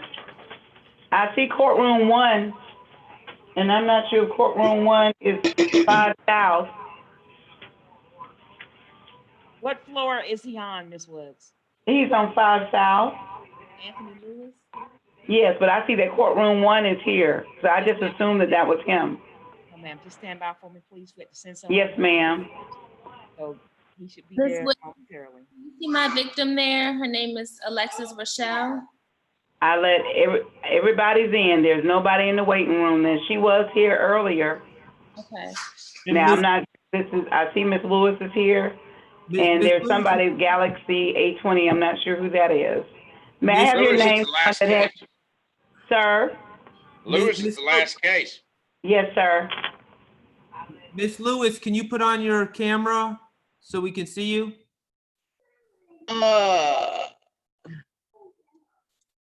There you go. Hey, Miss Lewis. Hello. All right, Judge, just to lead in, my client is going to be joining shortly. This is a case, Miss Lewis was on our calendar last week with her son, Anthony Lewis. This was the alleged kidnapping where the victim allegedly was put in the trunk. Right. And so I haven't, and I think Mr. Lewis tried to call me at some point, but I wasn't able to have a in-depth conversation with him. I know that he's spoken to his mother. The state's offer budged a little bit, but not as much as I was trying to get it. They're at 6 years, so the offer is 6 years. Obviously getting rid of the kidnapping, so it'd be to an aggravated assault, and that's kind of where we're at. And so I guess when my client gets here, I'll say some more, but that's this case. Who's in the? Thank you, Mr. Sharp. Who's? Can I get your name? The person that has the Galaxy A20 before I put you at the Zoom. Miss Lewis, is that someone that you know, that someone else, another family member calling in? No. Okay. I'm putting them out the room. Okay. Are we sure that's not Miss Michelle, Rachel, or whatever? No, she's dialed in before, and I've seen her name. She's dialed in several times since we were in court.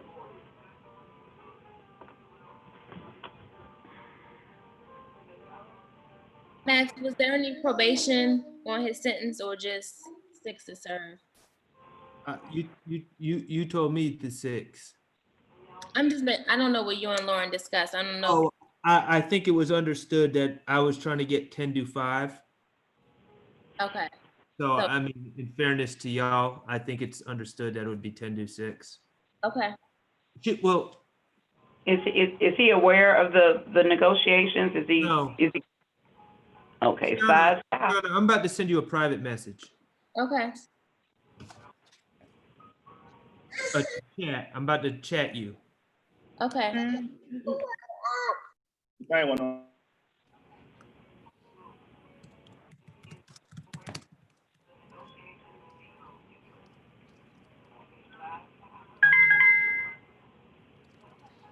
Looks like we've got somebody now.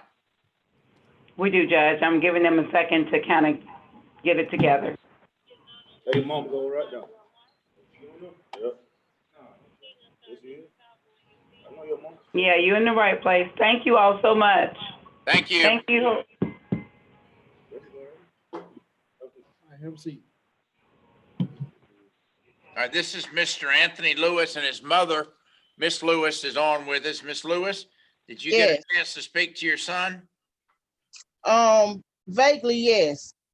But I'm just now hearing the new offer just now. So I haven't spoken with him about the new offer. The kidnapping carries a minimum penalty of 10 years to serve door to door, right, Max? Correct. And that's been reduced, and it would be just an aggravated assault, which would be 10 years to serve 6, which would be parolable, right? Yes.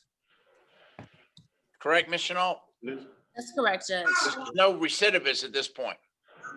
I did not file the recidivist notice, Judge. All right. That's where we are, Mr. Lewis. They've offered you 10 to serve 6 as parolable.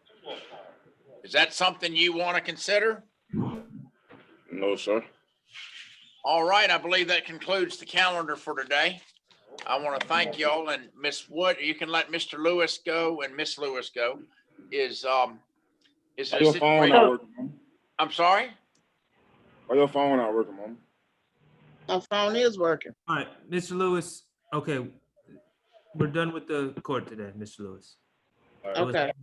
All right, let's have a meeting tomorrow if we can, April, around 2 o'clock, 1:30, if we can, with everybody on Zoom, okay? Okay, so the recidivist has been filed on Mr. Lewis, correct? I just want to make sure that be. Mr. Lewis is aware. I can't hear you, Ms. Chenault. I'm going to file it tomorrow since it's after 5 today. Okay. All right, thank you all. Have a good evening. Thank you. Okay, thanks, Judge. Miss Lewis, you can call me if you want. Okay. All right, if you want to call me, you can call me right now. Okay. All right. Max, we'll talk tomorrow. Okay. All right. He wasn't going to take 5.